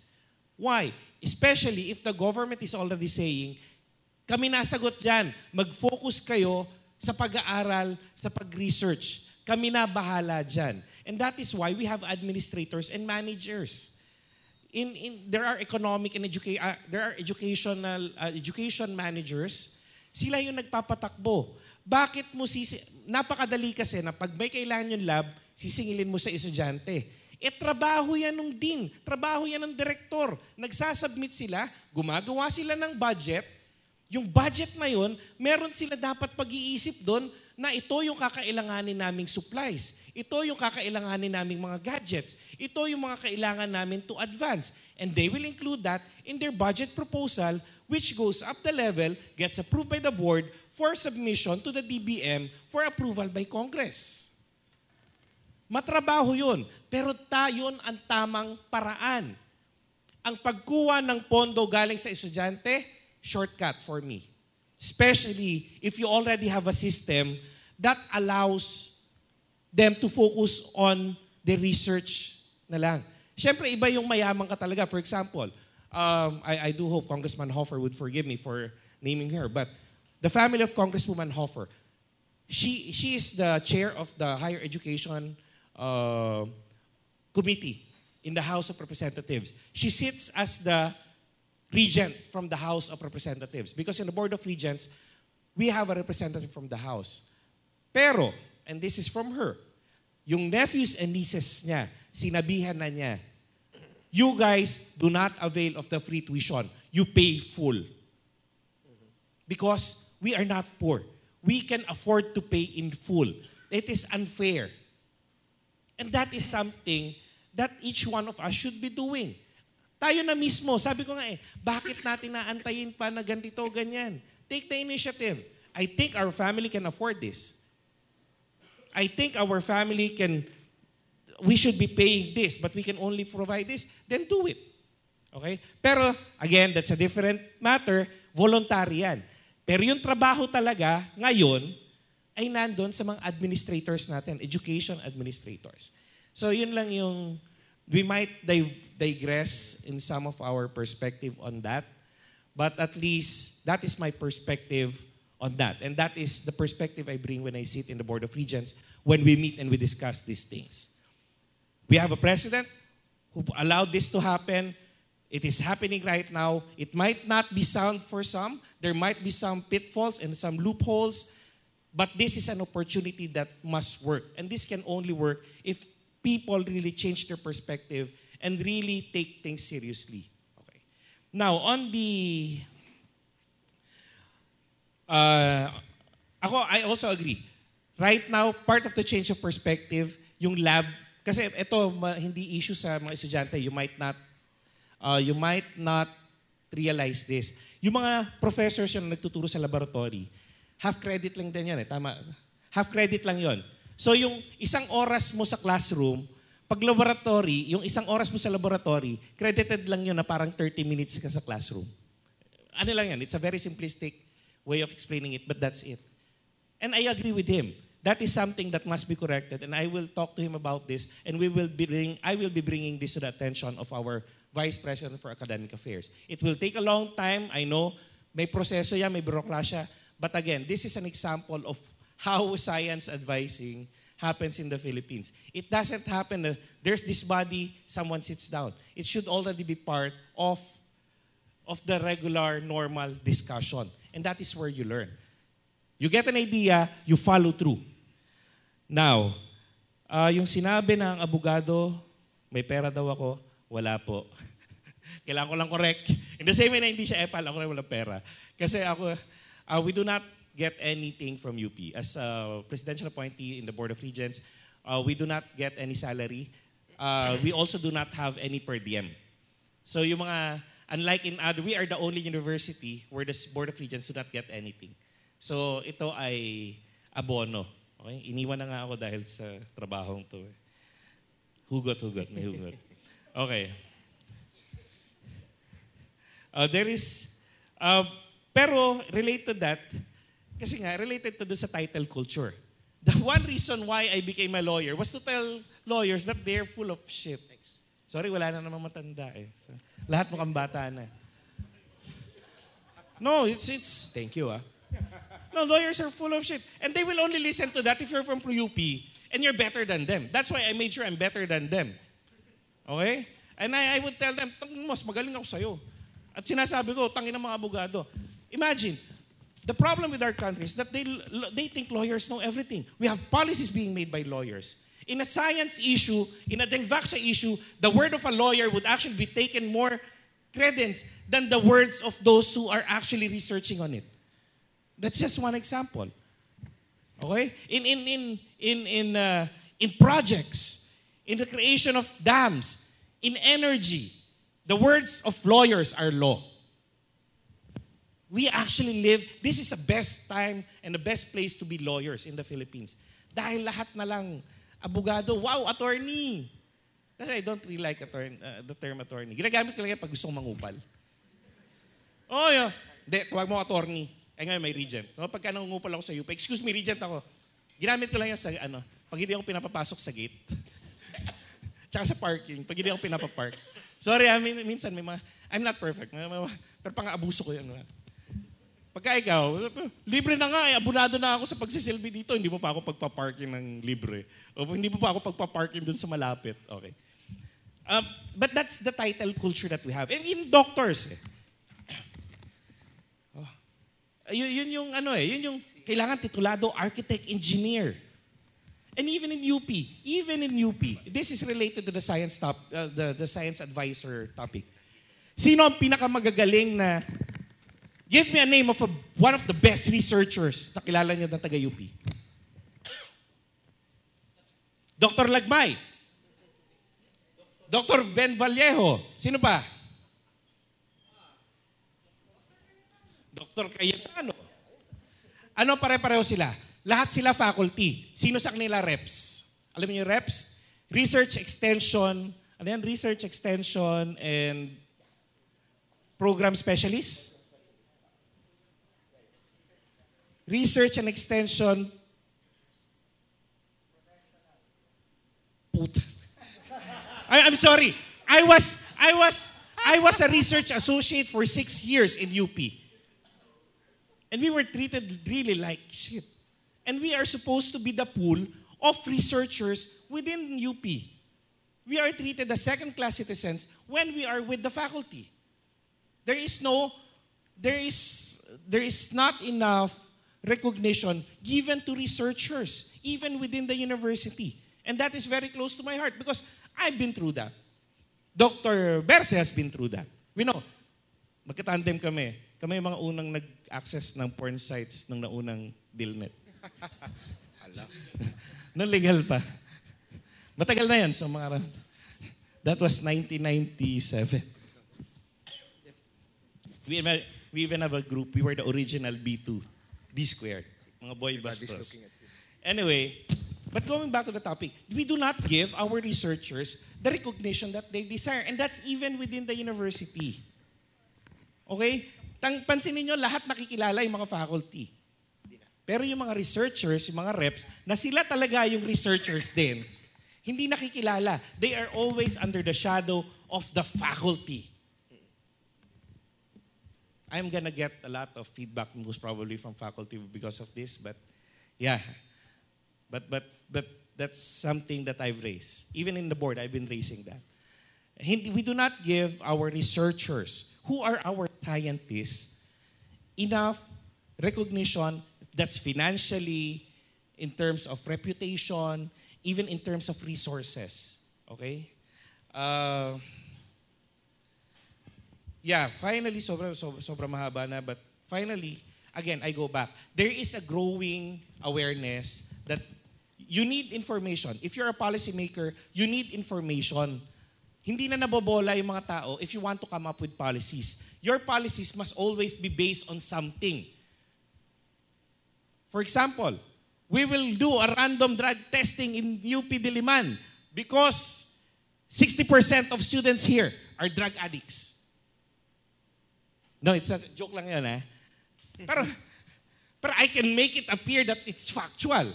The information I got is factual. And that is why I cannot overemphasize the fact that we need people who can produce quality information and who can communicate this effectively to the policy makers. Or at least provide information that will correct misconceptions. Kasi ano yung future natin ngayon? The future we have right now is really information-based. The internet, social media has provided everyone with the power to get information. But the quality of that information, a lot of it, there is doubt as to the quality. That's why we need you guys, we need scientists, we need people like you who can really come up with the information, gather the data, come up with the information, digest them, and make it, yung parating panghuli yung ano eh, yung end, yung tail end of the process, and communicating it effectively to the policy makers. Yun ang kailangan natin ngayon. So you have to focus on that. So if you're still in your STS, yung pinagre-report kayo sa harap, use it, maximize it, because pagdating ng araw, mga scientists kayo, all those types of presentations, gagawin nyo rin yon because you need to make people listen. Because you have something to say and your voice is very important because you are scientists. Okay, so to respond to the question, what do you think is the future of science advisory in the Philippines? So, there is no question on the talent, in fact, dito sa Philippines, just like what our fellow panelists said. But it's a matter of critical mass. Because based on the recent statistics by the DOST, there is only one scientist for every 1 million Filipinos. So ganun kakonti. Ganun kakonti ang critical mass. We are talented, but kailangan din namin ng support in terms of infrastructure. For example, bilang scientists, syempre we're taking care of the robustness of our research output. Pero kasi once na nakilala ka na as magaling sa science, bibigyan ka ng admin task. I-assign ka na administrator, which will take too much of our time in doing research. Bibigyan ka nga ng additional task, pero hindi ka naman bibigyan ng tao, or di kaya kulang yung financial assistance. Diba? Hindi man lang, well, may deloading na availability, pero hindi enough dahil kulang yung faculty na magtuturo for the subject. We can't afford to not teach the subject this semester dahil madidelay ang mga estudyante. Seasonal lang subjects. May mga ganong factors. Konting-konti lang talaga ang scientists. And kinukuha pa kami as administrator. So please go to the science track para madagdagan. Okay, so valid din yung mag-start tayo as young. Yung science ay i-insert as younger generation as they are. Kasi sa ngayon, sa K-12, did you know na ang science na subject ay ini-introduce pa lang at the 3rd grade. Grade 3. Sa ibang bansa, nursery pa lang, may mga experiments na sila, science-based. Ano yung center of gravity? They have a balance, like parang meron silang bicycle na ibabalance mo, something like that, center of gravity. What is radius? You have a butterfly and you let it fly in a string, this direction. So yun yung radius niya. Ganun kasimple, hindi naman kailangan maging komplikado ang pag-appreciate sa science. So we need to start them young. Okay, so again, on the issue of infra, it's all right then na bigyan ng additional task ang mga scientists as long as we are provided with infrastructures. And also, yung documentation, whenever we apply for funding, ang dami kasing papers, but we understand that it's part of the safeguards, auditing, requirements. Pero yung paulit-ulit mong i-input yung information na na-input mo na before, medyo time-consuming, and sometimes if it is a promotion, if it is an application for award, minsan madi-discourage na, ay hindi na lang kasi ang daming paperworks, di ko na lang a-applyan yung productivity system, yung whatever Churba award na like that. Kasi nga, ang daming paperworks. Nakaka-discourage lang minsan. Okay, talking about awards then, na-mention din ni Regent yung some of the young scientists na wala pa naman title, pero they are the shadows behind the successful scientists. I'm also, before, an analyst sa isang lab UP, so I also experienced being the legwork, no, yung tagagawa at utusan, ganyan. Aside from that, meron din kasing issue on the disaggregation between men and women pagdating sa awards. OIS, for example, anong age limit? 40. Pero pareho yon sa babae at sa lalaki. Ang babae, nagiging productive sila at a certain age, pero mag-aasawa, kaka-love life, mag-asawa, magpapamilya, maghihinto yan sa pagiging scientifically productive. Pero hindi yan accounted sa age, di ba? Parehong 40 ang age limit. Sana man lang going 45 para to account for that, let's say, 5 years na nagka-baby, nag-breastfeed, nag-maternity leave, or whatever. These are just personal opinion. Kasi marami tayong mga scientists, women, for example, na very productive, pero they are beyond 40. And they are not even recognized. I'm not asking for recognition or whatever, pero bigyan din natin sila ng certain segment of the outstanding young. Let's redefine the age young in terms of gender because hindi pareho yung productivity. I understand also men participate in the family well-being, pero iba talaga yung demand sa pagiging mother pagdating sa pagpapamilya. Okay, that's in terms of recognition. And lastly, sa communication, I agree na kailangan talaga natin i-enhance how we let the public know about our science. Marami akong scientists na kakilala na they are being asked to be interviewed sa radio or sa TV, pero they reject absolutely. Why?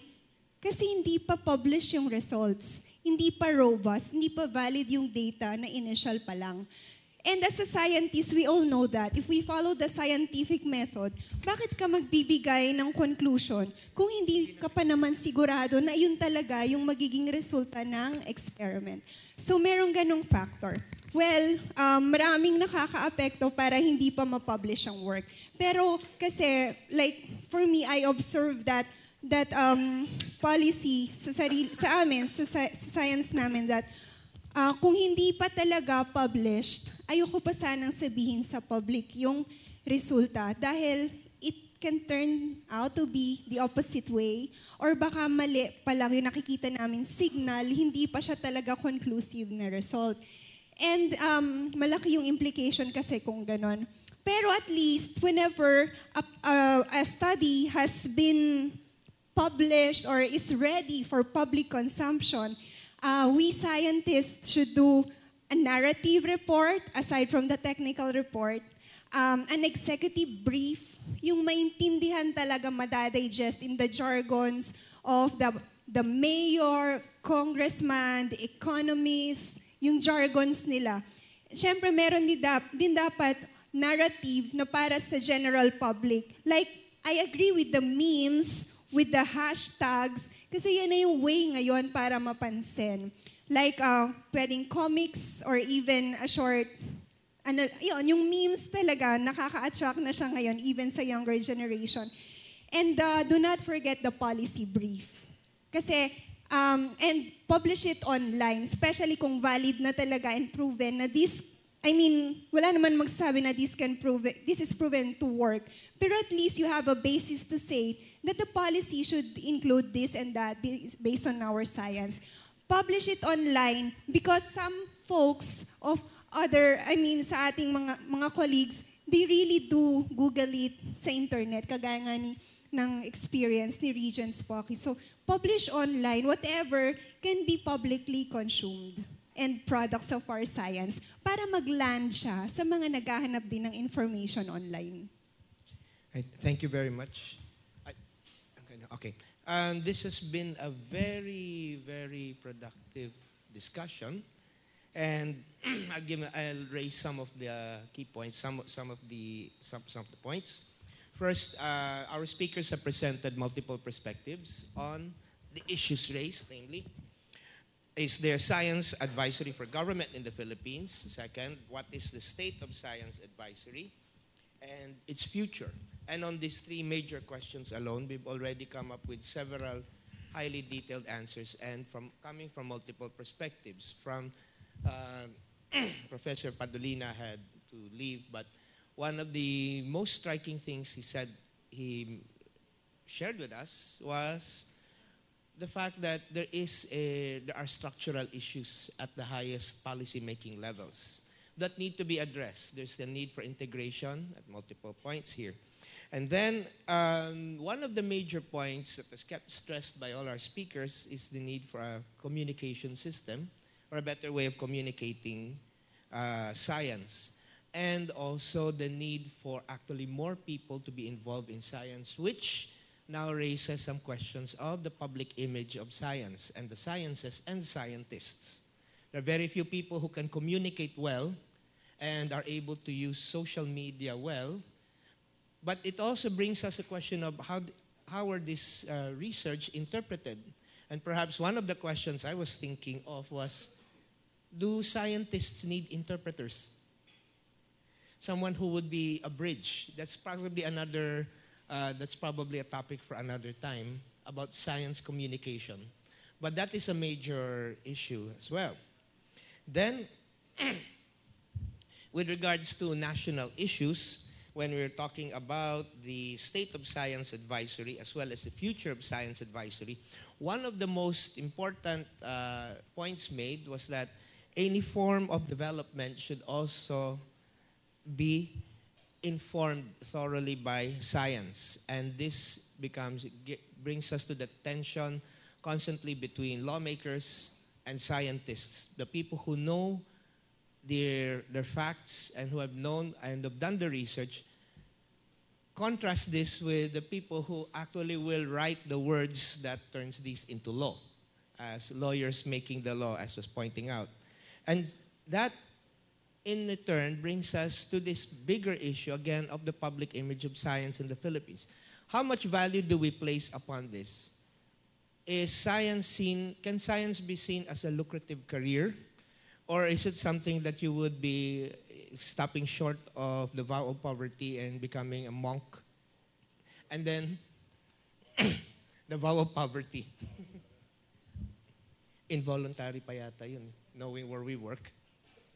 But, these are cultural issues as well. And as part of the Department of Anthropology, that's also a question I've often asked. What exactly do Filipinos see science to be? I think that's something that can be a future topic of research between both colleges, the SSP and College of Science. Why? Because it will address these issues of public communication, of education, and of directing people towards careers in the sciences. I think it is also a kind of observation among us that many people who start with the sciences will end up in another career, medicine, mostly. Mainly because yes, that's true. But it's often a story, a narrative that many of us here would experience. Sure. I know, from one science to another. Okay, I'd like to react to that. Right. When I graduated from chemistry, ang advice sa akin ng tatay ko, mag-MBA ka. Why? Because there are very few technical scientists who go into business. No? Yun ang if you're a chemist, if I'm a chemist, nag-doctor ako, I have a deeper understanding of biochemistry and how drugs work. No? Gaya ni isang sa faculty natin, si Michelle, chemist siya, tapos nag-anthro, a deeper understanding. So may cross linkages tayo. And I think that's what as the future of the sciences here in the Philippine country, yun siguro isa sa mga advice na pwede ko ibigay, to be more well-rounded, hindi dahil chemist ako, nag-stop ako doon, naging medicine, It's really arming yourself with the proper weapons, to fight the challenges of the future. Thank you very much, Dr. Butch, and that's also another take on this, what I've raised. The story I did raise, however, is something I've heard from many of my students, and it's a reality. Given also this, there are many other issues involving science and science advice. And one of the major issues is, one, the recognition due to the work. Who is in the university system, this particularly becomes problematic. The most well-known scientists doing the research are the faculty. Yes, we occupy that privilege. But it is the reps, the research and extension personnel, program specialists, who do a lot of the legwork. What do we give to them in the sense of fairness? This is about equity, equitable treatment for all. But one of the bigger issues here that's needed to be raised is one of gender. Recognition of gender as an issue and as a factor in science. Not only in terms of recognition due to one's gender, but sometimes in the bigger world, sometimes there's a difference in salary due to for whether one's a woman or a man in doing work in science. And this is still a major issue and is even more relevant, even more so today, as we have now more and more women scientists doing excellent work, outstanding work, and all fields of sciences. So this is a summary of some of the key points raised, and I'll turn the floor over again to Vito and Michelle. We will have an open forum after all this. Right. Maraming salamat, Dr. Lagmay, Regent Carolan, Dr. Cayetanos, and Ong. Now, I think this might be a very important part of the whole forum is to open the floor to everybody. While this might have been or should be a forum on science advice, maraming mga issues ang na-flesh out.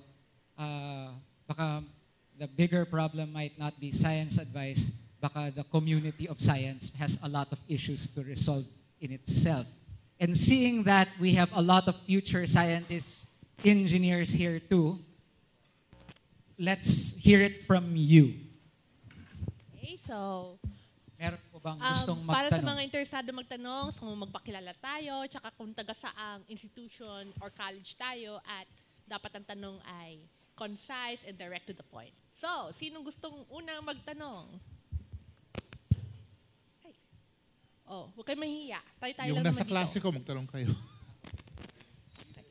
Kayo po, sir. Yes, magandang hapon po. But I'm Marlo from Cornell Alliance for Science. So we are a not-for-profit organization based in Cornell University in Ithaca, New York. So we are advocating for science-based communication, and we want to ensure that the public has access to innovations in science, particularly in agriculture. So I hope nandito po kanina si Dr. Padolina, but he left. But anyway, so I think anyone in the panel could answer my question. So my question has something to do with the application of science in agriculture. Kasi kanina, the panel po, marami, we have someone from working with the environment, we have sa health, meron sa disaster preparedness, but I didn't hear anyone discuss about agriculture and food security. So my question is, what do you think is the role of science so that the country will achieve food self-sufficiency? Because we know that science plays a vital role in ensuring food security by using modern science-based crops like genetically engineered crops and state-of-the-art technology in agriculture. Okay. In my coursework in disaster medicine, I get to travel a lot. No, I get to talk to people, especially sa mga barrios. No, I'll share with you one of the studies that I made when I responded to Nueva Ecija, where mga farmlands yun doon, palayan, no. And I asked the farmers, itong Nueva Ecija talagang talaga yung parang sa palay talaga ng Pilipinas. Anong future ng palayan dito? Sabi nila, their sons and daughters don't want to be farmers. They want to be call center agents. Kasi it earns a lot more money than being a farmer. Instead of you standing up, bending over and planting rice, which is never fun, no? They sit down in the aircon desks, wait for calls, no? So, doon pa lang, no, the individual, the student, the sons and daughters of our farmers in the agricultural sector, doon pa lang, tama si Dr. Padolina, wala nang warm bodies. So let's, we can talk about technology and ERI, perhaps Attorney Farolan can discuss that with LB. Pero yung warm bodies pa rin ang sa akin, no? Kasi yun ang exposed ako when I go around disaster work, no? So even sa kanila, may sariling disaster, wala nang may gustong maging mangingisda na Pilipino, wala nang kabataang may gustong magsaka. Agricultural country tayo. So that's my answer to that. And I will refer to Attorney Farolan for the... Hello, yeah. Hi, Moss. Actually, yung question, sobrang ang dami ng magsasangayan eh. It's not a simple question. Cheater. Well, yung una lang, yung kanina, I think I mentioned a very, I glossed over in my response the importance of science and science advising and science-based decision-making at the community level. Then I mentioned even our farmers and fisher folks. Kasi the end goal is, if we are to create a science, and this idea, and some of these things, baka nga paraphrasing from what Dr. Mahar Lagmay and Dr. Ben Vallejo has expressed also. Eventually, ang gusto natin, yung magsasaka, bahagi ng desisyon niya, yung alam niya kung ano yung klase ng lupa, ano yung halaman o ano yung crops na maganda, kailan best na magtanim, kailan best na anihin, ano yung mga pangangailangan ng mga hayop. So, science, lalo na sa sektor ng agriculture, diyan talaga, and food security, diyan talaga papasok ang kahalagahan, napakalaki ng halaga ng science advising and science-based or empirical evidence-based approach. Okay. So, klaro tayo doon. Now, what has UP been doing? And I think UP is on the right track on this. For example, in the UPLB, the Board of Regents has just recently approved a reorganization of one of the colleges there where you actually do have a college now focused on food science. Okay? Dati kasi, hiwalay pa eh. They lump everything together, the production, the means, and isang hindi na hinahati-hati ngayon. Hindi dati, basta agriculture, palay, magtanim, mag-ani, magbenta. Isang college lang yan. I think the recent change and the recent approval that we made sends a message, and I think UP Los Baños is also on the right track when they proposed this, creating a food science, a college focused only on food sciences. Kasi nga, iba rin talaga ang pag-aaral tungkol sa paano yung, kasi it's not only about planting, it's also the input of agriculture, of course. A large part of it is consumption. And yung forms of consumption, how do you consume? Sabi ko nga, malaking problema, lalo na sa agriculture kasi, una pa lang, especially with climate change, you need science to determine ano ba talaga, and may mas malaki pa dyan, pati yung definition kung ano yung science. Kasi even social science should be included, especially in food security. Bakit tayo nagpo-focus sa kanin? Ano yung dahilan? Bakit kanin ang gusto nating itanim? Bakit palay? You need science there. Not necessarily natural science, but you need social sciences to answer that question. Is there a way for our psyche to change, for people's psyche to change on what type of crops we have to grow? Tapos ngayon, pati yung ano yung itatanim mo. So usapin niya ng anong itatanim mo. Saan mo itatanim? Usapin din niya na, for example, that's one of the areas of the UP Resilience Institute is one of those, one of the biggest in terms of mandate when it comes to UP offices. Kasi pati yung mga yan, tinitingnan niya about resiliency, not only of UP, but resiliency in general. So ano yung mga pasok yan? Ano yung especially with climate change? Ano na ba yung mga dapat nating tinatanim? Saan dapat nating tinatanim? In a lot of areas right now in the Philippines, what used to be areas where it was okay to plant certain crops, ngayon hindi na pwede. Yung mga dati na sobrang lamig, ang init na. Pero yung mga tao doon, hindi makapag-shift. Because on either superstition, or they base it on tradition, or they base it on even empirical data. Well, in the past, we have always this, we always go through a period of, nagkakaroon kami ng drought, but we always persevere, and those types of crops would always continue. Hindi na ngayon, because a lot of the damage happening right now are permanent. So, kailangan mo rin ng science doon. Siguro, yun. Marami pa yan. Even, paano mo ipe-prepare yung mga crops na nakuha mo. So, napakalaking problema talaga yung agriculture. Kaya sabi ko nga sa'yo, you are cheating us because that question requires a book to be answered. I'd like to add one small add, no? Kasi nasa agricultural na tayo and technology. This is in communicating science and agri, no? Recently, a good friend of mine, Louis Tabing, died. No? He's a bastion of radio agriculture.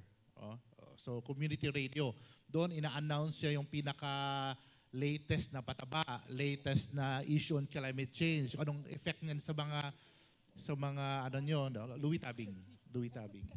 Now, I remember when Mount Pinatubo erupted, no? So, you were alive already, I assume, no? In 1991, no? That the farmers did not know what to do with the excess lahar on top of their soil. Of course, for their whole life. So alam nila yung soil nila. But for the first time, they didn't know what to do. So ang ginawa ng PTV4, nagpalabas siya ng infomercial on how to plant your crop with the lahar admixed to your ground soil. It was successful. No? Tarlac, Pampanga, yung surrounding area still produced crops because of that infomercial. And that's the application of science of communication in agriculture. Sagot lang ako tungkol doon. Briefly lang about your question about paano ba yung science, how will it help the agricultural sector? I'm sure marami naman mga research tungkol sa agriculture, no? Para sa mga crops at saka sa livestock. There are a lot, even with UPLB, no? We're very strong at that. And there are other universities as well. The good thing about yung UP Resilience Institute was we worked hard for the past year to get that special provision in the General Appropriations Act. And that special provision is to help the Climate Change Commission do the local climate change action plans and comprehensive land use plans. And we are supposed, or the University of the Philippines system, supposed to provide the scientific tools and models in the creation and the formulation of these action plans for climate change and development plans. Now, what's important about those development plans is that we can help each and every municipality, you may think of it down to the barangay, helping them to become resilient to all adversities, no? Mga natural hazards that they can face. And in the course of development, you can do it across all sectors. One of those sectors is agriculture. And we may be able to produce information hubs, no, that can provide the scientific learning, the scientific knowledge down to municipal level and integrated into their disaster plans, no, their comprehensive land use plans. I think that's very important because even with just that mandate, that special provision, we have a very powerful tool to help our country develop through our science, through our knowledge. No? And if we are able to do that, we are reducing disaster risk, but we can use that platform to develop our nation. If I may also respond, I agree with all the respondents. And these are really being done concretely na sa UP, especially dito sa College of Science. Aside from that, as scientists, we can also do forensics, environmental forensics. For example, in terms of food security, agriculture, aquaculture, yung very close to our hearts na issue, yung contamination sa water. For example, sa Laguna de Bay, malinis ba siya? Nandito yung ating aquaculture, di ba? Malaki yung porsyento ng mga isda na kinakain sa Metro Manila nang gagaling dito sa lawa na to. We as scientists can provide environmental forensics, can provide information that we can directly link to environmental managers, for example, Laguna Lake Development Authority. It's a matter of synergizing the capacity. The academe can be the think tank. Kami yung gagawa ng scientific approach kung paano ma-determine yung contamination sa water, sa aquaculture, etc. And tie up with the managers, environmental managers, na nagmamanage nun and direct yung impact sa policies pag ganun yung approach.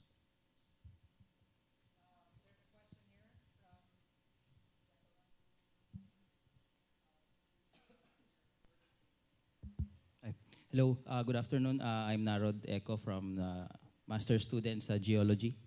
So, pwede bang comment muna and then question? So, may comment lang ako dun sa, sayang wala si Dr. Padolina, pero dun sa sinabi kasi niya na kulang tayo sa talent, I would disagree strongly. I believe that we have more than enough talent here in the Philippines, lalo yung young talent. Wala lang, may critical mass ng talent, pero wala lang paglalagyan.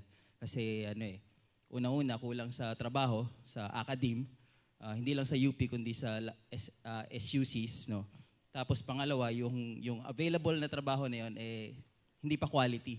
So ibig sabihin kung kunwari umuwi ako sa probinsya ko, magtrabaho ako sa SUC namin doon, magkano lang din ang susweldohin ko at saka hindi pa ganon ka research oriented yung magiging trabaho ko kahit professor ako doon. So I guess yun yung isang aspect na hindi na bring up, no. And going to dun sa kunwari yung na-researcher ako tapos papunta ako dun, gusto ko ng isang tenure track, no, sa academe, yung jobs in between, yung quality, kagaya na nabanggit ni Regent Spacky kanina, yung buhay reps, no, yung workforce ng university ay nandun sa mga research assistants. Actually, yung sa university natin, hindi lang reps yung mga research associate, kundi yung mga project staff. Actually, feeling ko nga mas malaking population pa ng research workforce ay yung mga project staff na hindi nire-recognize ng university bilang employee, very basic.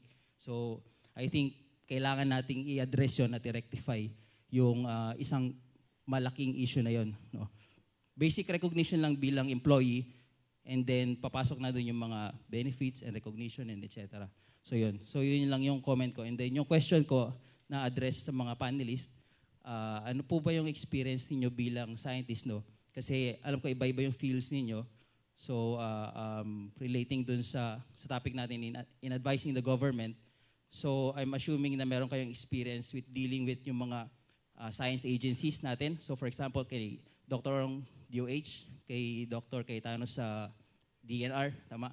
Kay Dr. Lagmay sa NDRRMC, OCD. So ano po yung experience ninyo in bringing your science to those agencies? Antagonistic po ba yung Kasi I think that would really inform us kung bakit very limited yung science na dumadating sa government natin. So yun po yung question ko. Okay, I'll start it off, no? I'll just talk about Dengvaxia. No, my class recently talked about it. It's actually quite frustrating, no? When Dengvaxia came out, no, before all of this happened, no, we were not advised. Doctors were not given the facts about the vaccine, no? Hindi na cascade sa amin. Bigla may programa na lang, no? Initially, kami mag-asawa, gusto namin, sige, good idea yan, no? Ipa-vaccinate namin yung mga anak namin, no? Pero sabi ko, wait lang muna, let's wait for the study, no? But before we were able to read up on that study, na-implement na. It's very frustrating for doctors, no, to have the government implement something which the stakeholders, kami, and stakeholders, hindi kami na-informed properly. It was not even a topic in our annual convention, which is supposed to be our venue to learn these new technologies. In my experience, previously within the first time I was approaching with them, my opinions are being rejected because in their opinion, ginagawa na nila lahat ng kailangan gawin, even the research and development. Pero, nung eventually I got to work with them and knew them thoroughly, I realized na it's a matter of how we approach them kasi sometimes scientists can come as a threat sa kanila, sa government, sa government because it might serve as like investigating their output. Parang, lalo na sa environment, kung sabihin ng scientist na, dito polluted. Parang in a way, sa regulatory, oh no, hindi namin ginagawa yung trabaho namin. Parang ino-audit sila and they are not doing their job. May ganong approach. But there's a way to present our results, our science in a way na hindi siya threatening, less threatening, or even not engaging. And I learned that through experience. So recently, they are engaging us, the academes, as board member ng mga civil society organizations wherein sila ang secretariat, CDNR. They are engaging us in technical working groups, mga ganong approaches ba. So it's a matter of showing yourself to them na hindi ka threat sa kanila, kundi makiki-engage ka and you can be useful. Dahil sa totoo lang, marami nga silang nagawa na marami silang ginagawa, training and all scientific, nag-undergo sila doon. However, kulang din sila sa tao and nagba-bottleneck na. Kaya yung mga kailangan na gawin in terms of science, hindi na nila nagagawa. Kaya nagkakaroon ng ganitong sitwasyon pa rin sa environment. And doon tayo pwedeng pumasok. Pero pag papasok ang scientist, huwag masyadong nakaka-threaten sa kanila. Okay. Siguro yung sa akin, you are asking personal experience, no? I've been asked for advice. I've sat in cabinet meetings, in cabinet cluster meetings, sa mga provincial level, municipal level, mga agencies, no, asking for opinions, mga scientific advice. What I've noticed is that if the science that you are providing or trying to parang promote is a threat, that will be shut down. Not unless you are talking to the top in command. Kailangan mademiretso ka kasi meron mga interests eh. One of them is threat, diba? The threat can be in many forms. Hanap buhay, it can be in many forms, no? Parang access to funding, reliability. Basta there's a lot of reasons why it's a threat. And ayon, if what you're trying to advocate for you think is something very important, hindi ka uubra dito sa Pilipinas unless the top in command hears you. Dahil there are so many interests involved. It can be in many forms, no? That will you get your advocacy to be stopped no matter how noble it is.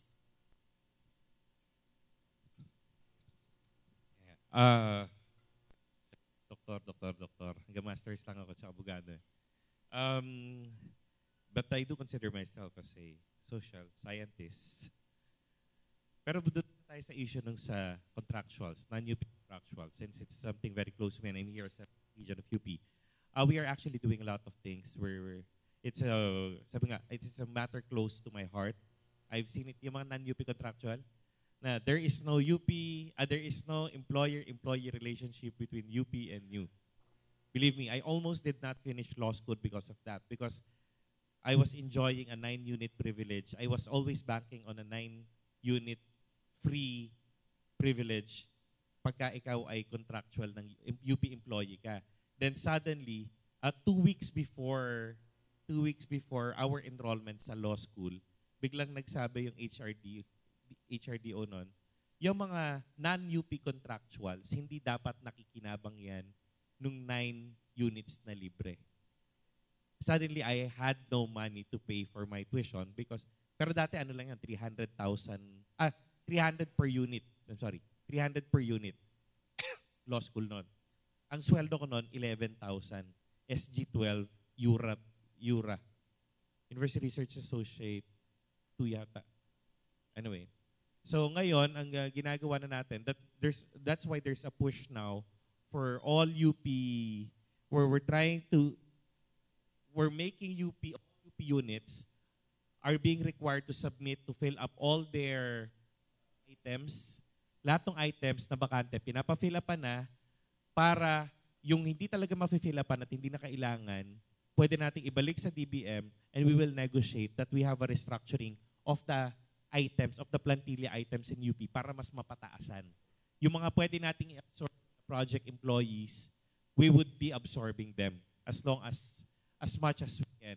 And for those who really cannot be converted, yung project, kasi definitely marami dyan project lang talaga, we're looking at possibilities or ways of how we can negotiate better deals for them. Kasi hindi naman sila kailangan matali din eh. If you are a project-based employee, you do not have the same privileges as a UP contractual would have. Ergo, pagka nag-negotiate ang UP, dapat may kasama rin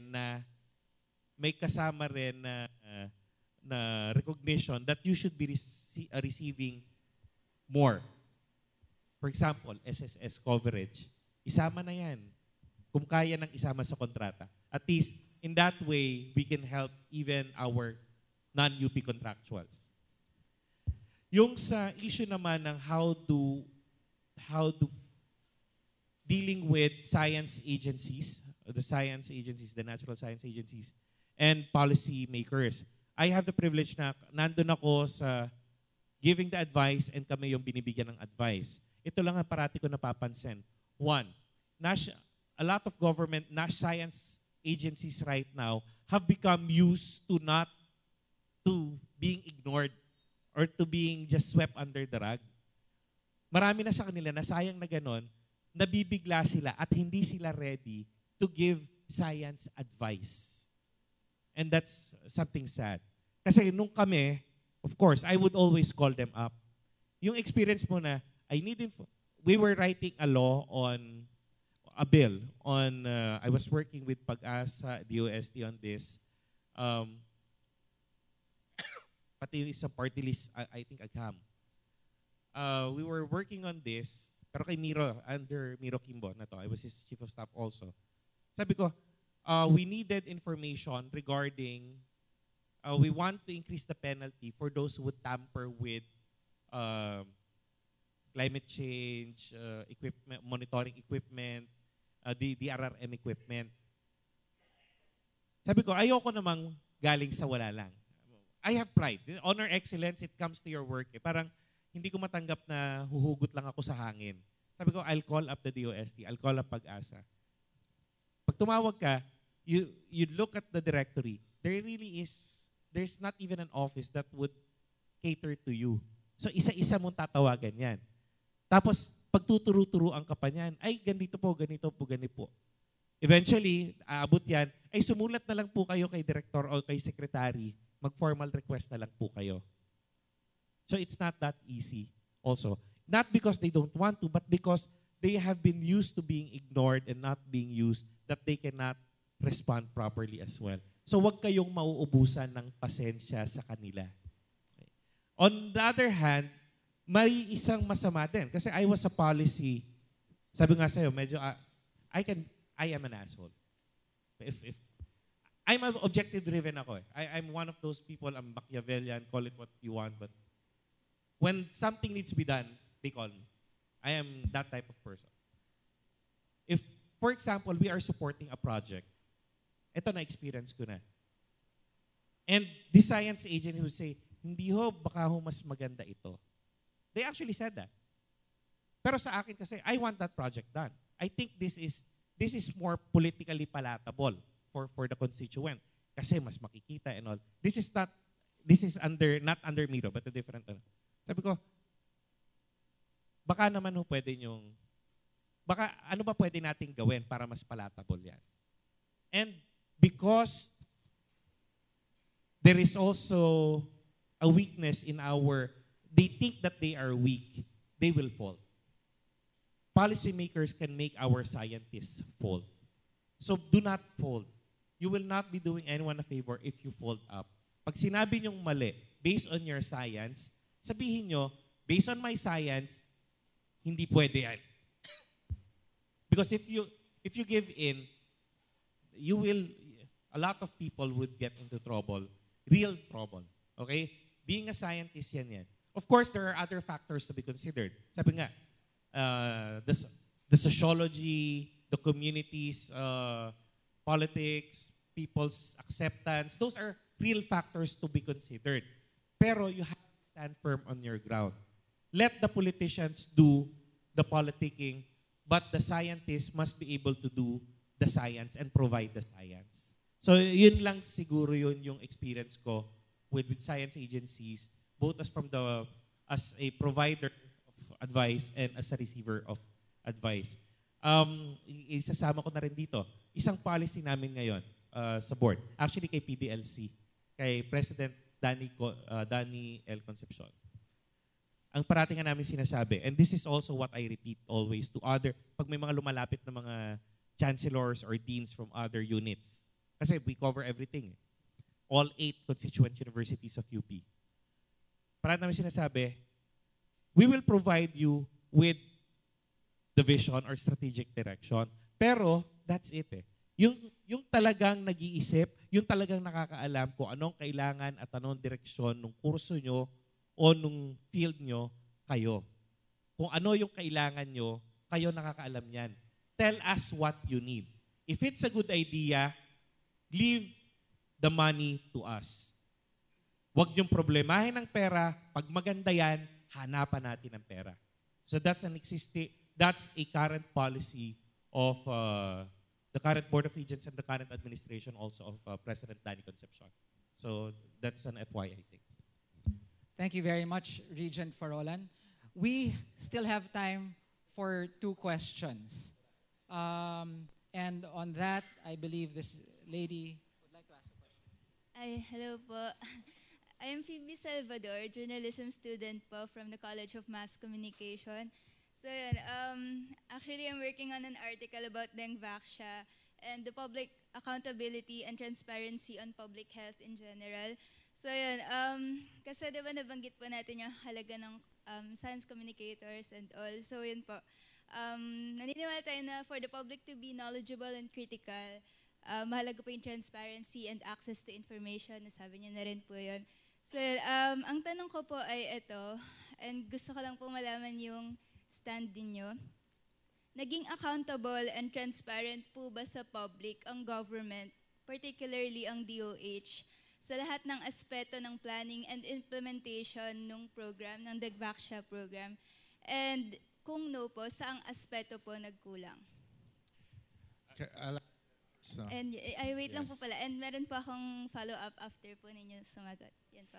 All right. So there are phases in research which a drug company has to go through before it is approved for public consumption. And then after that, the BFAD or the FDA has to do a study on it and actually approve its use for the public. Now, the accountability here stops actually with the extended peers. No, I believe that the education aspect of Dengvaxia is not really hindi ganun kaganda. However, that said, we do have an EPI, expanded program for immunization. And I asked my students, lahat kayo na bakunahan. But do you know what bakuna is? No. Diba?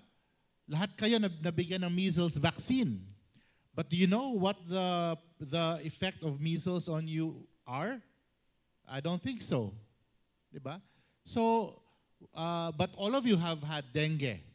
And you know the danger. You have actually seen somebody die from dengue. Have you ever seen somebody die from polio? None. So, the information campaign, you being in mass comm, I think it's very, very apt. Na the communication aspect, the science of vaccination is sound. It has saved millions, billions of us, of people, over the last couple of century. No, the science of vaccination is sound, but the implementation of that technology dito sa Pilipinas, I think pwede pang i-improve. Now, the recent finding, wala palang link yung deaths sa Dengvaxia. No? The recent findings of the PGH and Department of Health, wala daw link. That's still part of the study. We still need to study it some more. No? So, accountability-wise, the government, I think, needed a little more consultations with doctors. No? Kasi kami yung partners and stakeholders and the end user, which are the kids, the parents. No? Again, ako mismo bilang doktor, hindi ko alam kung ano yung science, the technology behind Dengvaxia. No? It was given in Brazil and other Latin American countries. Pero hindi ko alam kung ano yung naging result nun kasi wala masyadong information campaign on it for us doctors. So, ano yung follow-up question mo? Before I give it to Attorney Farola. Ayan po. Regarding naman po, since science advising nga po, ano pong maibibigay niyong advice kung ano po sana ang nagawa ng DOH pa para mas maging transparent and consult with us. The doctors are the scientists of health, 'di ba? Again, no, maraming iba't ibang klase mga doktor. We have immunologists, pediatricians, family doctors. Consult with all of them. That's it. Attorney, I think. Ibi, right. Mascom, Jorn. Hindi marunong sumulat to. Pero nice, kidding. It's a standing joke with Jorn, friends of mine. Yeah, for starters, again, I just have to start off with some both disclaimers and disclosures. I am a Duterte appointee. I am a DDS. I am a Digong Duterte supporter.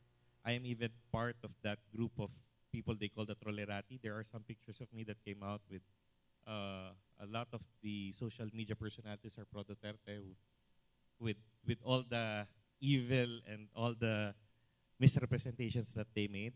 Okay, but at least you know where I'm also. There might when I say this, I try to be balanced as much as possible and objective, but there might be biases. So at least you'd know it. I'm also helping out with, as I've mentioned also, that I'm helping out with a number of cases, and part of this is also providing legal advice and assistance to some families being affected by Dingvaksha. In fact, I'm supposed to have a meeting with some of them again tomorrow or Wednesday, within the week. One of the first things that when this blew up, the first thing I did was to have the UP Manila Chancellor and the director, si Dr. Carmi, which is the Chancellor of UP Manila, and the PGH director, si Director Gap, to immediately report to the Board of Regents what's happening. Because all the things that I've been, to get information directly from them. I've also have direct access with, for example, some doctors like our Dr. Hartigan Go, who figured prominently also as one of the personalities involved in this issue. I'm also quite close with the office of Senator Gordon. I used to be the Assistant Secretary General and of the Philippine Red Cross. I was a special assistant I was the head of compliance and legal, Assistant Secretary General, and Special Assistant to Chairman Gordon. So I also have access to his office right now. Before, but right now, I get to talk to them. Okay, so we need the information first. So ano yung naging problema dyan? Just a backgrounder. Yung pera na ginamit, kasi you look at this from different perspectives. One, the accountability perspective, which for me is really not my priority. The priority are the kids. Right now, what is true is there was this Dingvaksha, there was this vaccine, which was administered to more than 800,000, almost 1 million kids. And people are not giving answers which satisfy the concerns of a lot of parents. And that is really the problem, a real problem right now. Yung pera kasing nag-umpisa yan, paano ba nag-umpisa daw yan?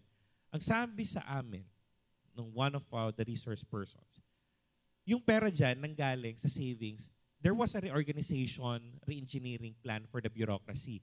Lahat ng pwedeng mag-retire na kayo na mas maaga, bibigyan namin kayo mas malaking pera. That was for the entire government. That was during the Aquino administration. And people wanted, when they surveyed it, people said, okay, gusto namin yan, we will. Unfortunately, nung naglabas ng pera, nag-allocate ng pera for that, biglang nagbago isip ng mga tao kasi yung salary standardization law, step 3, which increased the salary for government employees, lalabas na daw. So walang may gustong mag-retire na maaga, aantayin nila yung higher pay. Suddenly, the government was left with this extremely large amount of money. Ang ginawa ng Aquino administration then, we consider this as savings. And because these are savings, we can do with it whatever and however way we want to spend it. Because it is now the money of the executive. Okay? I'm not saying it's wrong. I'm not saying it's correct. I'm giving you as much as possible an objective view of it. Now, what the Aquino government did then, through the DBM, they asked all government agencies to submit your projects which can be funded from this. One of the, I was told that one of the projects that went up the ladder, eventually becoming one of the key projects that was funded, was the dengue vaccination. Kasi kumpleto daw yung papel. Okay. But during that time, there were a lot of questions kasi even the dengue vaccine was not in the national formulary. Pwede ka lang bumili ng gamot, pwede ka lang mag-procure ng gamot using public funds if the medicine is part of the national formulary. So, nagkaroon din ng mga, some call it fast tracking, some call it overnight, or pwede rin naman kasing, well, this is something new. We cannot also allow our procurement systems to lag behind, especially when there is an opportunity to use this type of medicine. So, the end of the story for that is, nakabili ng Dingvac siya in such a short span of time. Now, paano in-implement yan? Yung pag-implement yan, problematic. Kasi ito na, we're no longer, yung gamot, ang sabi nila, nasa phase 3 na raw yan. And this is, again, I'm paraphrasing all the reports that we received to the PGH and other resources. Nasa phase 3, which is a higher level of test na. Pwede na siyang for public consumption. Daw. Pero, it must be administered to a public which can be easily monitored. Yun yung isang unang-unang mali. Bigla siyang in-mass vaccination. Kung ginawa, for example, ginawa mo yan sa private school lang. Ako, mas okay pa sana. Kasi yung mga private school, more or less, would have the capacity to have doctors, may mga family doctors yan who can take care of them or who can monitor them. Ano ang access sa doktor ng mga nasa public school? And the manner by which it was administered, magrereklamo ka ba? Nadami mong arte. Sige na, libre to. Diba? Okay.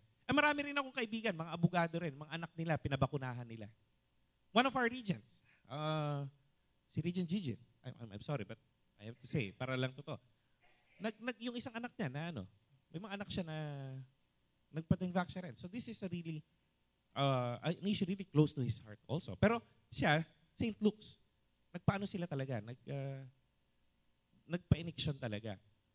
Ang ano nga lang, pinagkaiba, kasi ito, may access sa doktor. When you did it en masse to almost 1 million people, hindi sila yung tipong, pag may naramdaman, may doktor na pupuntahan. Ito yung pipila sila ng pagkahaba-haba at magdadasal na sana may doktor ngayon sa health center. And buti sana kung yung doktor sa health center would have the ability or the training to deal with it. Okay.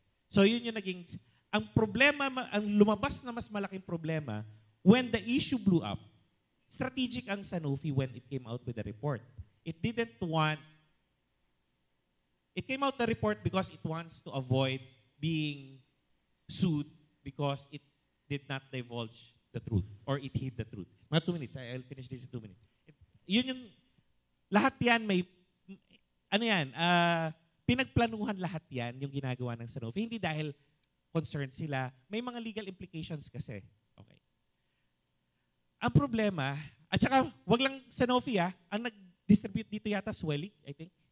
You have to check that. Hindi Sanofi. It was actually the distributor here in the Philippines as well. Okay. So ang naging problema sa atin when it blew up, and I know this is both a problem and a manifestation of what happened which was problematic. When people started asking questions, no one can provide the answers. Una, sino-sino mga nabakunahan? May listahan ba tayo? Wala. Pangalawa, sino dun sa mga nabakunahan na may dengue? It turned out they did not do any pre-screening tests. They did not get any relevant information which could have helped ensure that the recipients were properly screened and placed in a database for access. Wala din. And no one can even say what would be the effect of Dengvaxia. Ngayon, ano ginawa ng GH? Ito na yung papasok yung science communication eh. No one was answering, and when people don't get the answers or not properly explained to, they panic. Nagpanic tuloy yung mga tao din lalo. Okay? And that's also why this is si Pau Chief Acosta, ano ako dyan eh. I have a love-hating for her. It was actually, I was part of the technical working group that made her almost impossible to remove from the PAO because we did the PAO law. We stretched PAO law, then we forgot to put a term limit to the head. So she's an immortal. It was an oversight on the part of those who wrote it. We were that. But I don't like the drama that she's been doing, but she performs a very important function right now. She actually gives the family a sense that the government is working for them. She is a calming agent right now. Much as she would be putting on the drama, she actually forced people to come out with answers. Kasi sinasabi ng mga tao, ay nako, yung PAO na naman, kung ano-ano pinagsasabi nila, ito yung tama. And people are being forced to come out and shell out all these studies na hindi nila nilalabas dati. So napupuwersa sumagot. Yun yung isang problema kasi dati walang gustong sumagot.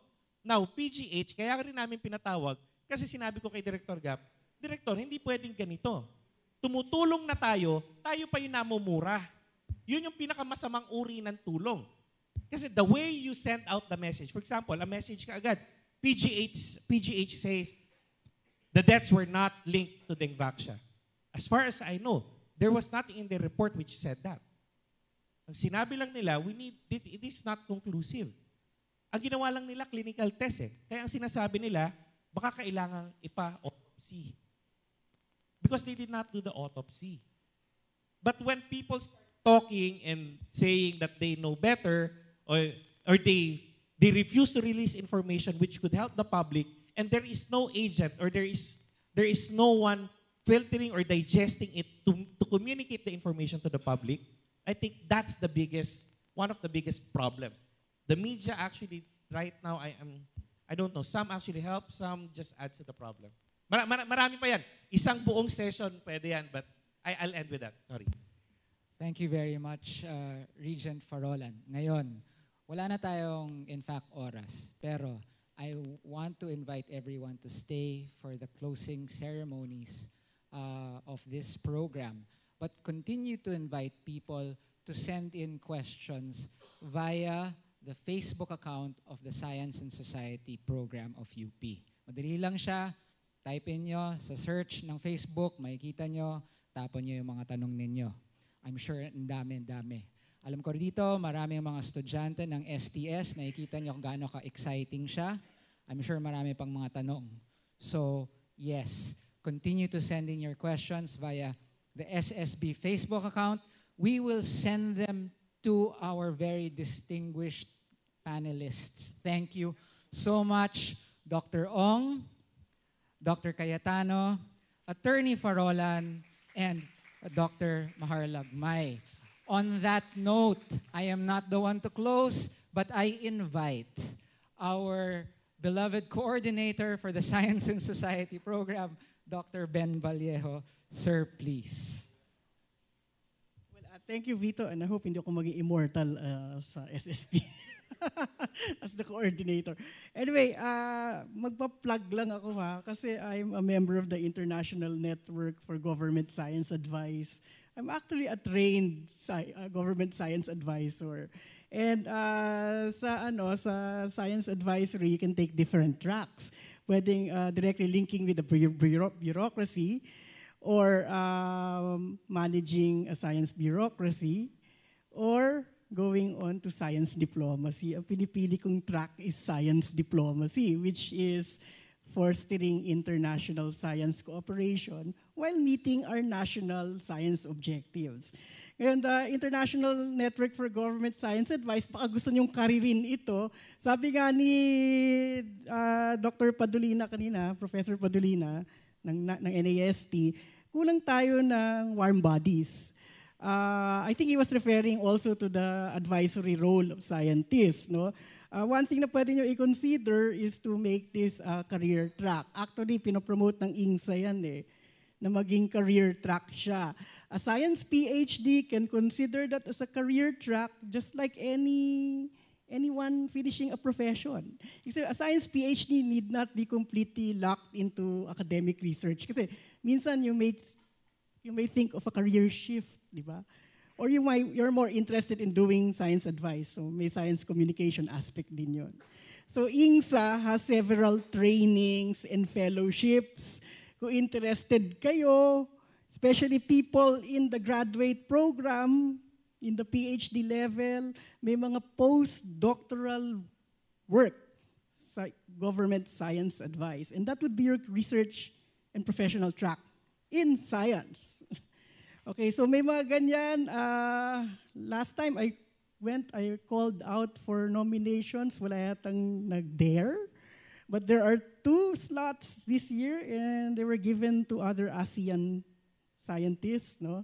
But next year, there'll be other calls for fellowships in government science advice. So you're given a research grant of around 300,000 euros.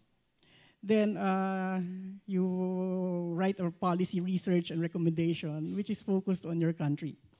So you may try to consider that. So so tama na yung pagpa-plug, okay?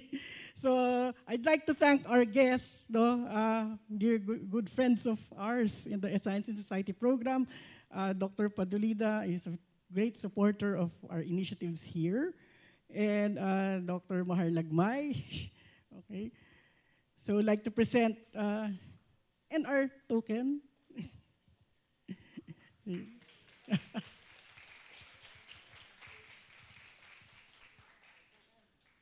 Sige, Mahar, thank you. Okay, Regent Sparky, who's also my brad at UP Vanguard.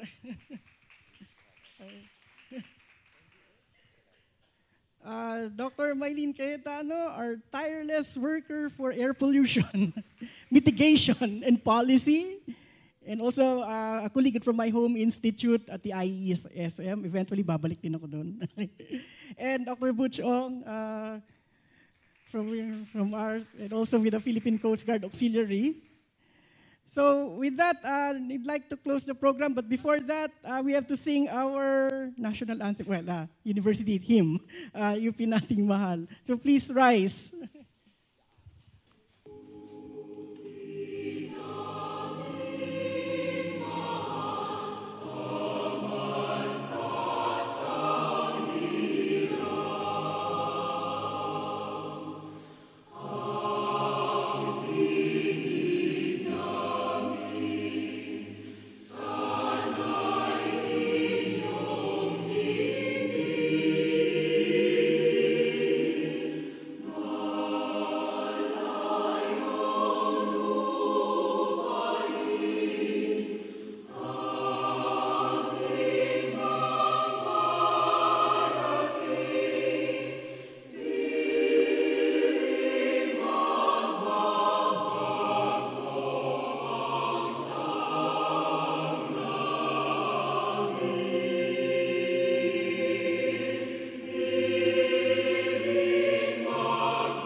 We'll have a photo op. Okay.